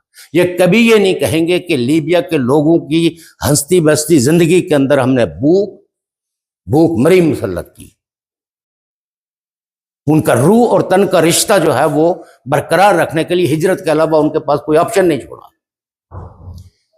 ये तरक्की पसंद नजरियात सिर्फ महज तरक्की पसंदी नहीं, बल्कि एक अमल भी उसके लिए होता है और एक बयानिया भी। अगर तरक्की पसंदी बयानिया अख्तियार करने में नाकाम रहे और लोगों को मैसेज कन्वे करने में, तो वो इसको कहते हैं थीमेटिक, बेजरर तनकीद, जो हुक्मरानों के कानों को बुरी नहीं लगती। आप जितना तबकाती करते रहें, लेकिन तबकात पे होने वाले जबर और जुल्म के खिलाफ जाके उनके नुमाइंदों के दफ्तरों के सामने खड़े होकर मुजाहिरा ना करें, उन्हें आपकी तरक्की पसंद गुफ्तगू से कोई तकलीफ नहीं पहुंचती। तकलीफ उन्हीं से पहुंचती है कि जो जरनोश के कत्ल की तहकीकात का मुतालबा करता है। और वज़ीर आज़म जो सो कॉल्ड वज़ीर आज़म है, 10 प्रेस कॉन्फ्रेंसें और जलसों में वज़ाहत कर चुका है कि जी हमने प्रीएम्प्टिव स्ट्राइक की है और लोगों की जिंदगियों को बचाया। हम सिर्फ इतना पूछते हैं कि ये जो दो नौजवान आपने दिन दिहाड़े कत्ल किए और इनके लिए आपने बयानिया अख्तियार किया कि ये टेररिस्ट हैं, कहीं किसी आज़ाद कश्मीर के किसी थाने के अंदर, पाकिस्तान के किसी थाने के अंदर इनके खिलाफ कोई FIR दर्ज है? कोई वाकया ऐसा जो इनसे मंसूब हो कि इस वाकये में ये इन्वॉल्व थे, कोई सबूत? हम सारे उस दुखी माँ का दर्द महसूस करने के लिए तैयार नहीं है। हमें उस वक्त जिस वक्त मुसीबत हमारे घर के अंदर आती है और जब हमारे घर की छत टपकना शुरू हो जाती है, तो तब हमें एहसास होता है कि ये बारिश जहां हमारे खेतों को मदद करती है, वहां कभी कभी हमें चारपाइयां बदलने भी। चलो अब तो आप लोगों के तवज्जो से ये जो आप लोग हैं ना जलावतन, ये जलावतन इनकी कोई किस्मत नहीं थी। आपने कभी सोचा कि 1947 के बाद हमारी बच्चियों ने सिर्फ परदेसी बच्चे ही क्यों पैदा किए हैं? आपने नहीं सोचा। आप यहां भी आके एक एडवांस सोसाइटी में यहाँ की पॉलिटिकल पार्टीज को वोट देने के लिए जाने से कतराती हैं कि इससे मेरे ईमान पे कोई, और हम मुसलमान तो हैं ही इतने मुतासब कि हिंदू मरे हम खुश, क्रिश्चियन मरे हम खुश, यहूदी मरे हम खुश, और अगर मुसलमान हुक्मरान के हाथों मुसलमान मरे तो तब भी हमें कोई तकलीफ नहीं होती। बलोच मरता है, कितने कश्मीरी हैं जिनको ये एहसास होता है कि पाकिस्तान की उस धरती में एक कौम अपने वसाइल, अपनी हकमियत की बात करती है, और उनकी बहनें, उनकी माएँ अपने प्यारों को, जिनको इनफोर्स जबरी गुमशुदगी का जो शिकार है, वो चिल्लाती, कभी अदालत पहुंचती हैं, कभी किसी दरबार में पहुंचती हैं। कोई एक खातून हाथ उठा के कह दे कि मुझे कभी फील हुआ कि कोई बलोच क्यों अगवा हो गया। हमें पश्तूनख्वा के अंदर वो जो पश्तून तहफ़्फ़ुज़ मूवमेंट है, वो जब यह कहती है कि ये जो दहशतगर्दी है इसके पीछे वर्दी है, हम वर्दी के तहफ़्फ़ुज़ के लिए तो खड़े हो जाते हैं। जो आज आपके जंगलात एक कब्जागीर है, पाकिस्तान की फौज नहीं है, ये कब्जागीरों का एक गिरोह है जो जमीनों पे कब्जा, जंगलात पे कब्जा, टूरिस्ट स्पॉट्स पे कब्जा, और दिन दिहाड़े। और हमारे लिए मुकर्रर किया हुआ है कि आपका काम सिर्फ ताली बजाना और फौज को हीरो साबित करना, उनके पॉलिटिकल रोल पे गुफ्तगू नहीं करनी, और पाकिस्तान के सारे इंस्टीट्यूशन इन फौजियों ने तबाह बर्बाद कर दिए, जिससे कि लोगों को कोई रेमेडी नहीं मिलती।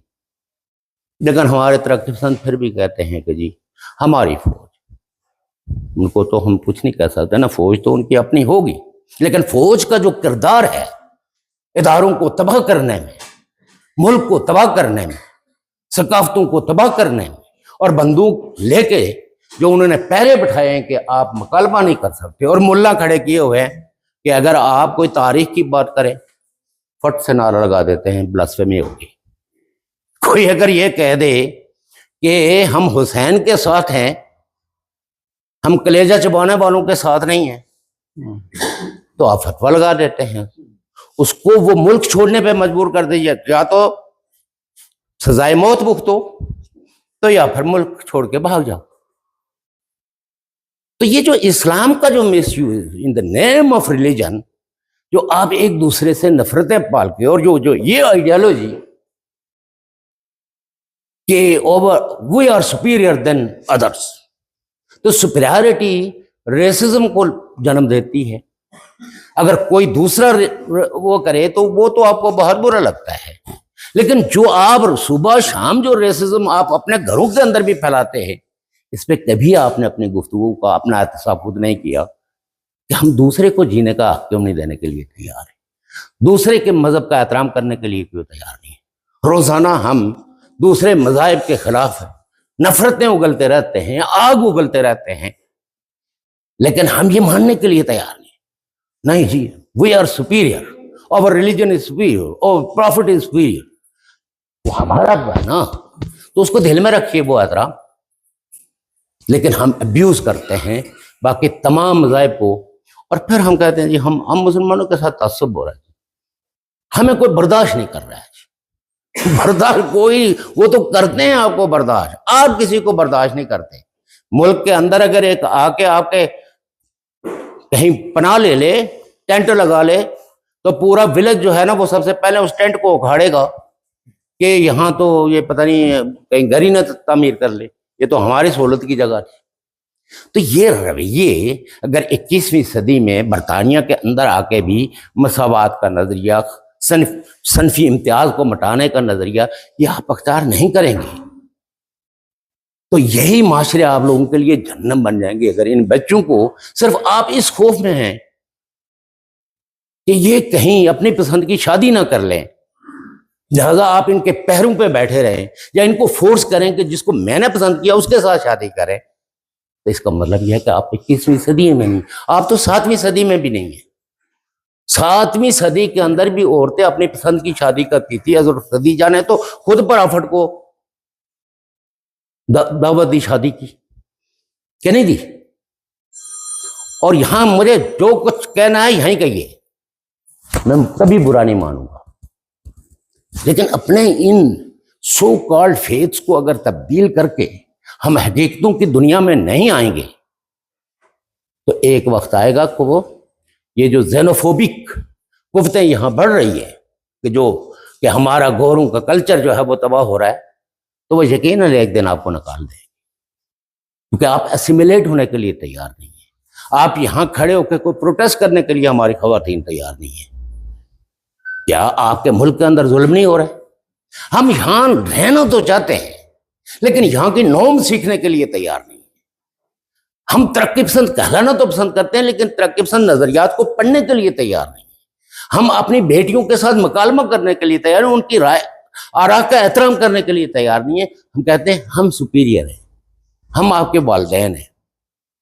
भाई वालिदैन तो नेचर ने अगर आपको वालिद बना दिया या नेचर ने आपको माँ बना दिया तो माँ का रोल होता है कि जब तक वो ग्रूम होते तो उनको तैयार करके स्कूल भेजें। जो स्कूल जिस स्कूल में वो जाते हैं, जहाँ से वो इल्म हासिल करते हैं, कोई फलसफा खातून पढ़ती है, कोई बच्चा आपका जो है वो मुख्तलिफ, कोई बॉटनी पढ़ता है, कोई ज़ूलॉजी पढ़ता है, कोई केमिस्ट्री पढ़ता है, तो उसको सुने। वालिदा जो है वो अपने बढ़ापे और अपने वालिदा होने का एहसास हर वक्त बच्चों को ये दिलाती है कि जो कुछ मैं कह रही हूं मैं ठीक हूं, और जिसने यूनिवर्सिटी में जाके पढ़ा है तुम ठीक नहीं है, तुम्हारी सोच ठीक नहीं है, तुम अभी बच्ची हो। तो इन बच्चियों पे एतमाद करेंगे, अपने बच्चों पे एतमाद करेंगे, इनको ग्रो होने दें, इस सोसाइटी के अंदर इनको रोल प्ले करने दें। इस खौफ में मत मुब्तला हो जाएं कि ये अपनी कोई पसंद की शादी कर लेंगे, बच्चा शादी कर लेगा या बच्ची शादी कर लेगी। नहीं, इसको तो अपने चचेरे भाई से ही करवानी है, इसको अपने भांजे से करवानी है, इसको अपने भतीजे से करवानी है। ये रवैये आप बदलें और इन पे एतबार करें। और इनसे मैं ये कहता हूं कि आप भी समाज को बदलने के कवानीन, समाज को बदलने के फलसफे समझे और मुकालमा करें, बहस करें, आर्गूमेंट करें। और अपने अगर आप लोगों के पढ़े लिखे होने का फायदा आपके घरों को क्या मिलता है कि वहां आप मुकालमा नहीं करती और आप हैं रूठ के तन्हाई अपने कमरे में चली जाती हो। आपका फर्ज है कि आप अपनी वालिदा को समझाएं कि अब आप त्राड़खल में नहीं हो, रावलाकोट में नहीं हो, आप लीड्स में हो। और लीड्स जो है वो बरतानिया का एक काउंटी है। इस जो यहाँ यूनिवर्सिटियाँ आप बच्चियों को, अपनी माओं को इन यूनिवर्सिटियों में सैर कराने के लिए ले जाना चाहिए कि यहाँ देखो हजारों बच्चे पढ़ते हैं, हजारों बच्चियां पढ़ती हैं। और ये जो हमने तंग नजरी अख्तियार की हुई है, मर्दों ने तो कहीं बाहर कहीं ने अंदर, लेकिन हमारी सारी खवातीन जो है ना वो अपने घरों में बुल्ला बनी हुई है। उनके वो अपने औलादों को देखती हैं कि वो ये अगर बाहर निकल गई तो पता नहीं ये क्या गुनाह करके आ जाएंगी। तो इस एहसास से बाहर निकल के तो ये याद रखें कि एक खातून, एक बेटा, अगर आप जब उस पर ट्रस्ट करेंगे तो उस ट्रस्ट का उसका जो रद्द-ए-अमल होगा वो ज्यादा मुस्बत होगा, वो ज्यादा मुस्बत नतीजा आएगा। और घरों के अंदर ये सिर्फ आप मार्केट से सामान लाने के लिए नहीं आपने शादियां की हैं, बल्कि इनसे गुफ्तगू करें, इनसे बहस मुबासा करें, इनको बताएं कि हमारी सोसाइटी, हमारा मुल्क किस सजा से गुजर रहा है, उस मुल्क के अंदर किस तरह का जुल्म और ज्यादती हो रही। ये 2 बच्चे जो है इनकी मां, वो मां रो रही है। उन बहनों से जब मैं बात करता हूँ यकीन जाने कि वो कम रोती हैं, मैं ज्यादा रोता हूँ। वो बिलाखिर वो माँ मुझे सहारा दे रहे हैं, इसलिए कि हम बहनों वाले हैं, हम भाइयों वाले हैं, हम फैमिली सोसाइटीज के लोग हैं, हमारे दुख दर्द साझे हैं। लेकिन हम अगर वहां पुलिस टॉर्चर के खिलाफ यहाँ एहतजाज नहीं करेंगे, सबसे बड़ा दबाव आपके पास है। और जिस वक्त इनको कत्ल किया गया, पूरे आजाद कश्मीर के अंदर एक सन्नाटा छा गया और एक फर्द भी तैयार नहीं था इनके उस विक्टिम फैमिली के साथ इज़हार ताज़ियत करने के लिए या उनकी हौसला अफजाई के लिए, सहारा देने के लिए। जब हमने आवाज़ उठाई तो मेरी अपनी पार्टी के कई कारकुनों ने मुझे कहा, जी इस मसले में आप ना पढ़ें, आप बहुत अरसा हो गया आपको मुल्क से बाहर, आपको नहीं पता। मैंने कहा चलो जो आपको जो पता है वो मुझे समझाइए। मैंने बाग के एक दोस्त से कहा कि बाग स्टेशन में इनके खिलाफ कोई मुकदमा दर्ज है? कहते नहीं। मैंने कहा बाग में किसी जो एक्सट्रीम रेडिकल ऑर्गेनाइजेशन है उसके किसी जलसे जुलूस में इनकी कोई प्रेजेंस मौजूद है? इन्होंने कोई आके यहाँ लोगों को कुफ्र के फतवे बांटे हैं कि ये जिन्होंने दाढ़ियां नहीं रखी हुई है या जो तो जब वही चीज नहीं की, एक आदमी ने जिसने अपनी वीडियो खुद अपलोड की, जिसको आईएसआई ने 15 दिन तक जबरी तौर पर गुमशुदा रखा, और जबरी गुमशुदगी के बाद वो रहा हुआ, तो बाग थाने में ये जो बड़ा भाई था उस पर तशद्दुद किया गया और ये कहा गया कि जो कुछ ये बड़े साहब कहते हैं आप इनकी बात माने। और बड़े साहब क्या कहते थे कि आप ये अवामी एक्शन कमेटी के जलसे जुलूसों में घुस के तो फसाद बर्पा करें, और कुछ लीडरों को कहा गया कि इनको कत्ल करें। तो बिलाखिर उस बच्चे ने वीडियो अपलोड की सोशल मीडिया पे, और जिसमें उसने कहा कि मुझे ये कहा जा रहा है और मैं ये काम नहीं करना चाहता हूं। और इत्तेफाक से वो मैंने सुनी उसकी बात, मैंने वहीं नीचे लिखा कि इसकी जिंदगी जो है खतरे में है, सब लोगों को कोशिश करनी चाहिए कि इसकी जिंदगी का तहफ़्फ़ुज़ करें। हमारी सारी फैमिलियां हैं और कोई राब्ता भी, कोई प्रॉपर गाइडेंस नहीं होती।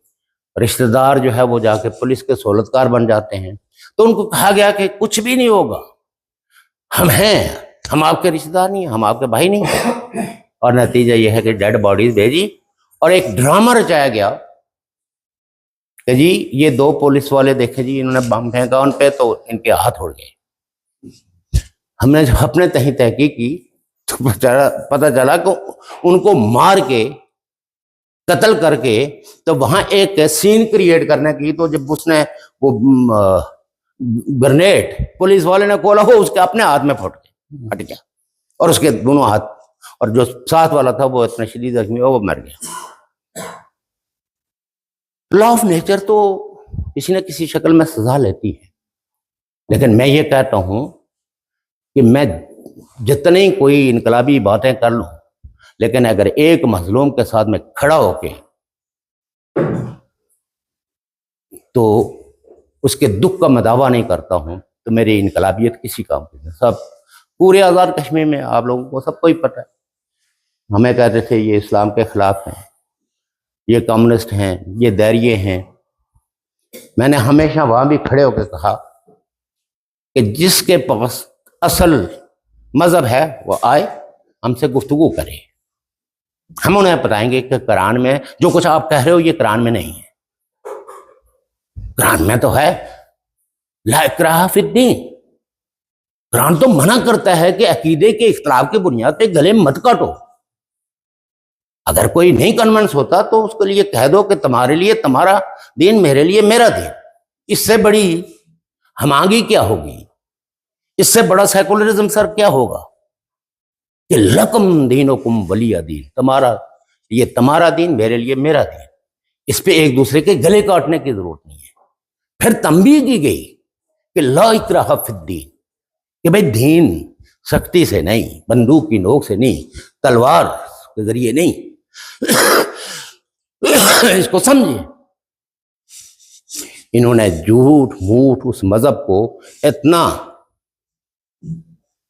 वो गिलाफों में लपेट लिया और हदीसें घड़ घड़ के आज कहते हैं कि जनाब ये जो जितनी भी हदीसें हैं ये तो दुरुस्त नहीं है। इसमें हमने तहकीक की, रिसर्च की, तो 101 हदीस जो है वो ऐसी है कि जिसको हम ये दर्जा दे सकते हैं। आज कहते हैं कि ये तो हिस्ट्री है अपने ऐत की, हमें कुफ्र के फतवे इन्हीं हदीसों से तुम लगाते थे और आज कहते हो ये हिस्ट्री है, तो हिस्ट्री तो कुफर के फतवे नहीं लगाती। हिस्ट्री तो आपको सच्चाई तक पहुंचने में मदद करती है। हिस्ट्री तो आपको माशरों के तजादात को समझाने में वो करती है। तारीख तो आपको माशरों के उरूज और जवाल के असबाब बताती है कि माशरा तरक्की कब करता है और माशरा जवाल पजीर कब होता है। कौन सी बुराइयां जो समाजी हैं, उन समाजी बुराइयों का खात्मा कैसे किया जा सकता है। तो इसलिए मैं ज्यादा आपकी अच्छा 10 मिनट, मैं तो बस वो तो बात यह है कि आप जब तक क़यादताना रोल अदा नहीं करेंगे,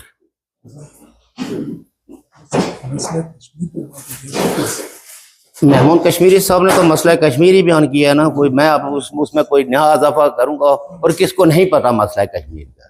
मसला कश्मीर की कहानियां लोगों को सुनाने के बजाय समाज के उन जिंदा दुखों को डिस्कस करो जिसकी वजह से इनको ये पैदा हो कि इस माशरे में हमारा इख्तलाफ क्या है, इस माशरे से हमारा इख्तलाफ क्या है। इनको तो ये नहीं पता है। ये जानती हैं जन्मभूमि हमारी कश्मीर में है, लेकिन हम तो प्री पार्टी एज में रहते हैं। प्री हिस्ट्री एज से हम थोड़े से तरक्की करके तो एक हिस्ट्री की एज में आए कि लोग एक दूसरे को रिकॉग्नाइज करना शुरू हो गए कि हम कश्मीरी हैं। ये जो जिसको आज़ाद कश्मीर कहते हैं, ये तो ट्राइबल सोसाइटी थी, इसमें तो हिस्ट्री का कोई कॉन्शियसनेस ही नहीं था। यही वजह है कि आज़ाद कश्मीर की सरजमीन पे कभी रियासत जम्मू कश्मीर का यौम तासीस नहीं बना। हम 1832 में का वो वाक़या उसका यौम बनाते हैं, हम यौम शुदा बनाते हैं, क्योंकि वो जो आपके टक्सों पे पलने वाले लोग हैं वो उनको सूट करता है, तो वो तो यौम वो बनाते हैं ना, वो हम थोड़े ही बनाते हैं, आम लोग थोड़े ही बनाते हैं। आज जी फलां शहीद का दिन, आज फलां शहीद का दिन, आज यौम जो दोथान है, आज यौम फलां है, यूं फलां। लेकिन कभी किसी से अगर आपने पलट के पूछा हो कि इन्होंने शहादत ली क्यों थी, वो कौन सा इन्होंने काम ऐसा किया कि जिनकी वजह से इनको शहादत नसीब हुई, तो ये पता नहीं है। मैं एक दफ़ा वो थे तो जो शुदाए मंग जिनको कहते हैं, मैंने पूछा इनको ये इनकी क्या समाजी हैसियत थी। देखना हर सियासी कारकुन या तारीख में आप पढ़ते हैं कि फलां शायर था, उस शायरी की बदौलत उसको सुकरात का हमें 4000 साल पहले तो सुकरात को क्यों ज़हर का प्याला पीना पड़ा, जिस सवाल उठाता था। और उसने एक फॉर्मूला दिया कि जो लीडर मेरे उठाए हुए सवालों का जवाब नहीं देता वो कहीं का लीडर है। जो जज अपने दिए हुए फैसले का तहफ़्फ़ुज़ नहीं कर सकता, डिफेंड नहीं कर सकता, वो उस जज का हुक्म मानने का क्या मैं वो हूँ, उसकी ताबेदारी करना। इस तरह के सुकरात ने सवाल उठाया। हमें आज भी बताया ना कि उसको जहर का प्याला क्यों पीना पड़ा। कहते हैं जी वो डोगरों ने इनकी खालें खींची। मैं तो कहता हूं कि डोगरे तो भाई 1846 में, मतलब अगर आपने किसी एक खानदान की हुक्मरानी सही किसी वाक्य को करना, तो वो तो उस वक्त हुक्मरान ही नहीं थे। 1846 में जो ट्रीटी ऑफ अमृतसर हुई, तो उसके नतीजे में रियासत जम्मू कश्मीर मौजूद वजूद में आई, चूंकि उन्होंने पंजाब को फतह कर दिया, सिख किंगडम का खात्मा कर दिया अंग्रेजों ने, ईस्ट इंडिया कंपनी ने, और साथ में उन पे जो है वो जंग का तावान भी डाल दिया। तो सिख दरबार में तो उनको अपने रोटी खाने के पैसे नहीं बचे थे, तो वो तावान कहाँ से देते। तो उन्होंने प्रिजम्बली जो एरियाज भी सिख किंगडम के जरिए इंतजाम थे वो ग्रेट ब्रिटेन के कब्जे में आ गए। और ग्रेट ब्रिटेन के पास जब गुफ्तगू की महाराजा गुलाब सिंह ने, तो उन्होंने ये कहा कि भाई मैं तो राजा हूं, राजा ऑफ जम्मू हूं, और बदमाश हुक्मरान हूं, और उनके आगे वो जो सोलतकार कलमकार, उन्होंने सारा इल्जाम यानी सिख किंगडम की सारी बुराइयां किसके खाते में डाल दी, गुलाब सिंह के। और हमारे ग्राम साहब ने भी कहा बिल्कुल ठीक कहते हैं, ये तो हम 75,000 नानकशाही में भेज दिए गए। यानी जिन बदबख्तों को उसने मुल्क दिया, जो फर्स्ट क्लास सिटीजनशिप का मतलब ये कि टाइटल लेके बैठे हुए हैं, और ये जो सारे अंग्रेजों की गुलामी में थे, इन्होंने हमें मेंटली प्रिपेयर किया कि आप तो भेड़ बकरी हो। और बड़े फख्र से हमारे लीडरों ने भी ये तकरीरें की, जबकि स्टेट ऑफ जम्मू कश्मीर एक सेमी इंडिपेंडेंट स्टेट बनी, उसकी अपनी पार्लियामेंट थी, उसकी अपनी जुडिशरी थी, और पूरे बरसगीर के अंदर जितनी प्रिंसली स्टेट्स थी उसमें सबसे ज्यादा एडवांस सिस्टम पॉलिटिकल पार्टीज थी। नेशनल कॉन्फ्रेंस जो उस वक्त की पार्टी थी, उसने उस वक्त कहा कि हमारे समाज के अंदर कोई नफरत नहीं, कोई जिनसी इम्तियाज नहीं, कोई सनफी इम्तियाज नहीं रखा जाएगा। और उस पार्टी का जो मैनिफेस्टो था उसको आज भी अगर पढ़ें तो वो एक तरह का बल्शविक पार्टी के मैनिफेस्टो की कॉपी थी, लेकिन हमने नहीं माना। और ये जो प्री पार्टी एज के जो लोग हैं न अपनी अपनी तारीखें मरतब की हैं। एक दफ़ा हमारे इधर बरतानिया में रहते हैं, उन्होंने कहा ये वो शहजादे थे, यानी जिनकी खालें उतारी गई कि ये यहाँ के हुक्मरान थे।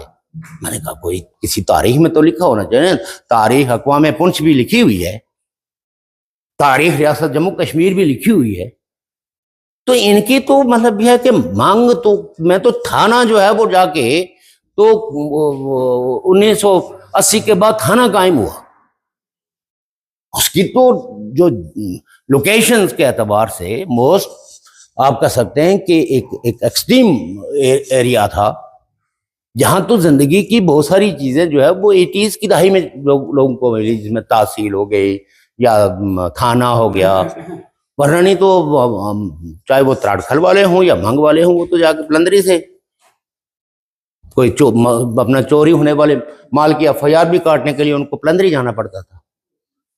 तो ये सब चीजें जो है ना एक कंकाक्टेड स्टोरीज आप तक पहुंचाई गई हैं, और उन स्टोरीज की बुनियाद पे हमने एक नफरत बिला वजह की अपने दिलों में पाल के रखी हुई है।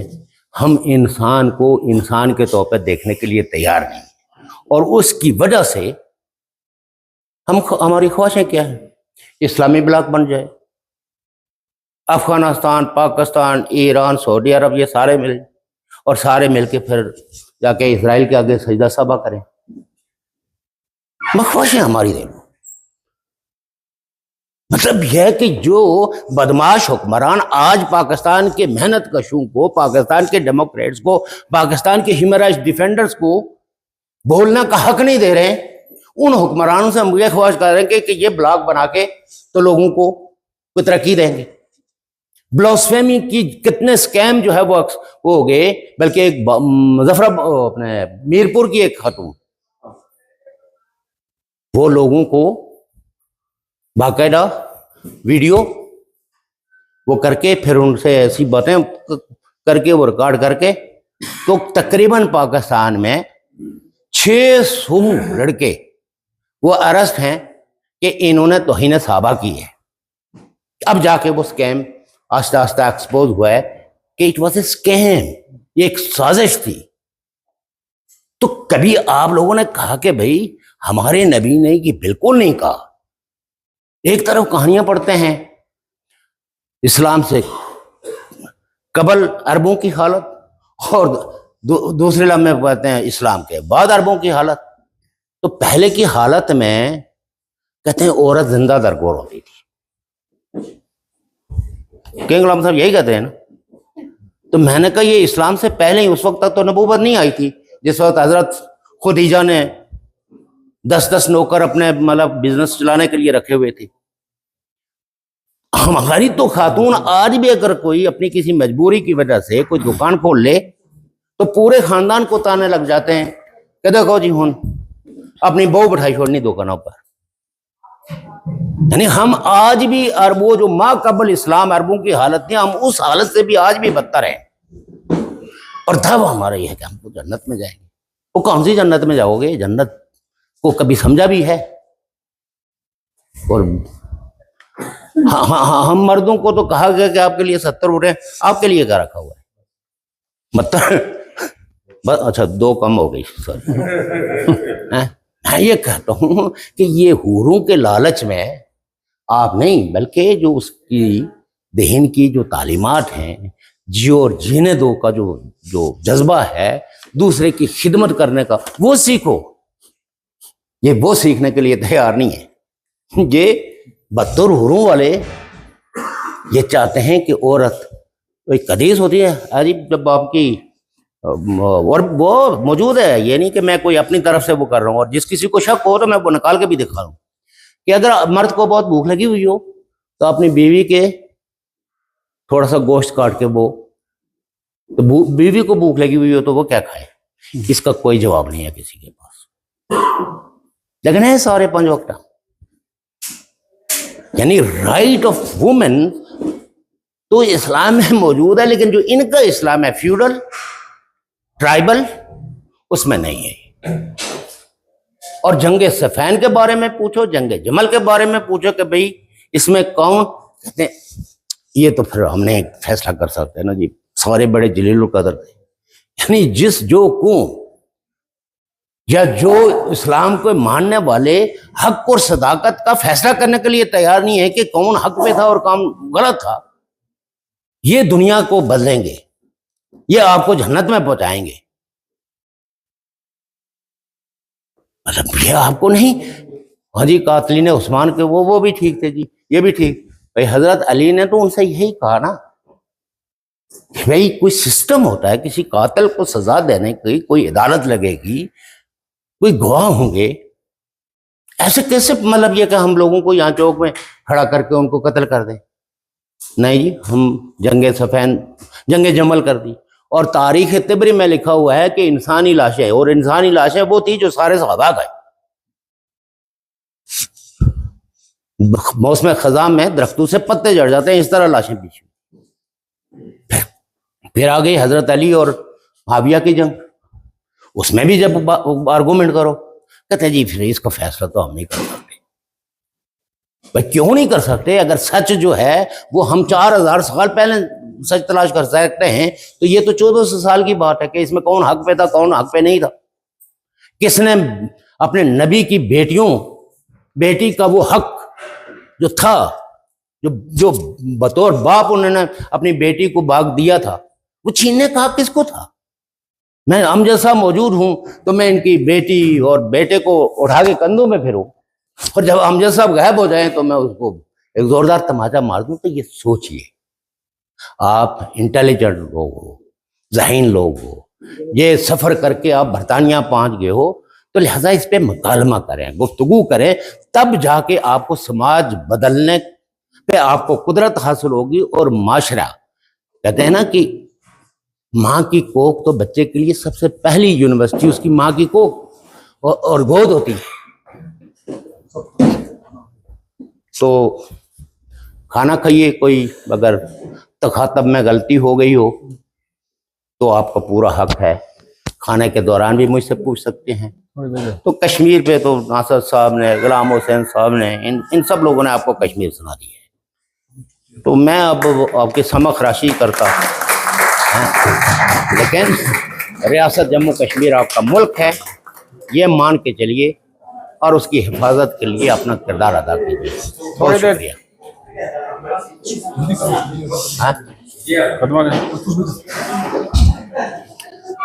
हमारी एक बेटी जो है ना वो गई, तो कुछ सोशल मीडिया पे ऐसे जैसे ग्रुप फोटो हम बनाते हैं, हमारी साइका खड़ी हो गई, फोटो आप लोगों ने वो किया है, तो अब जाहिर है ये तो पूरी दुनिया में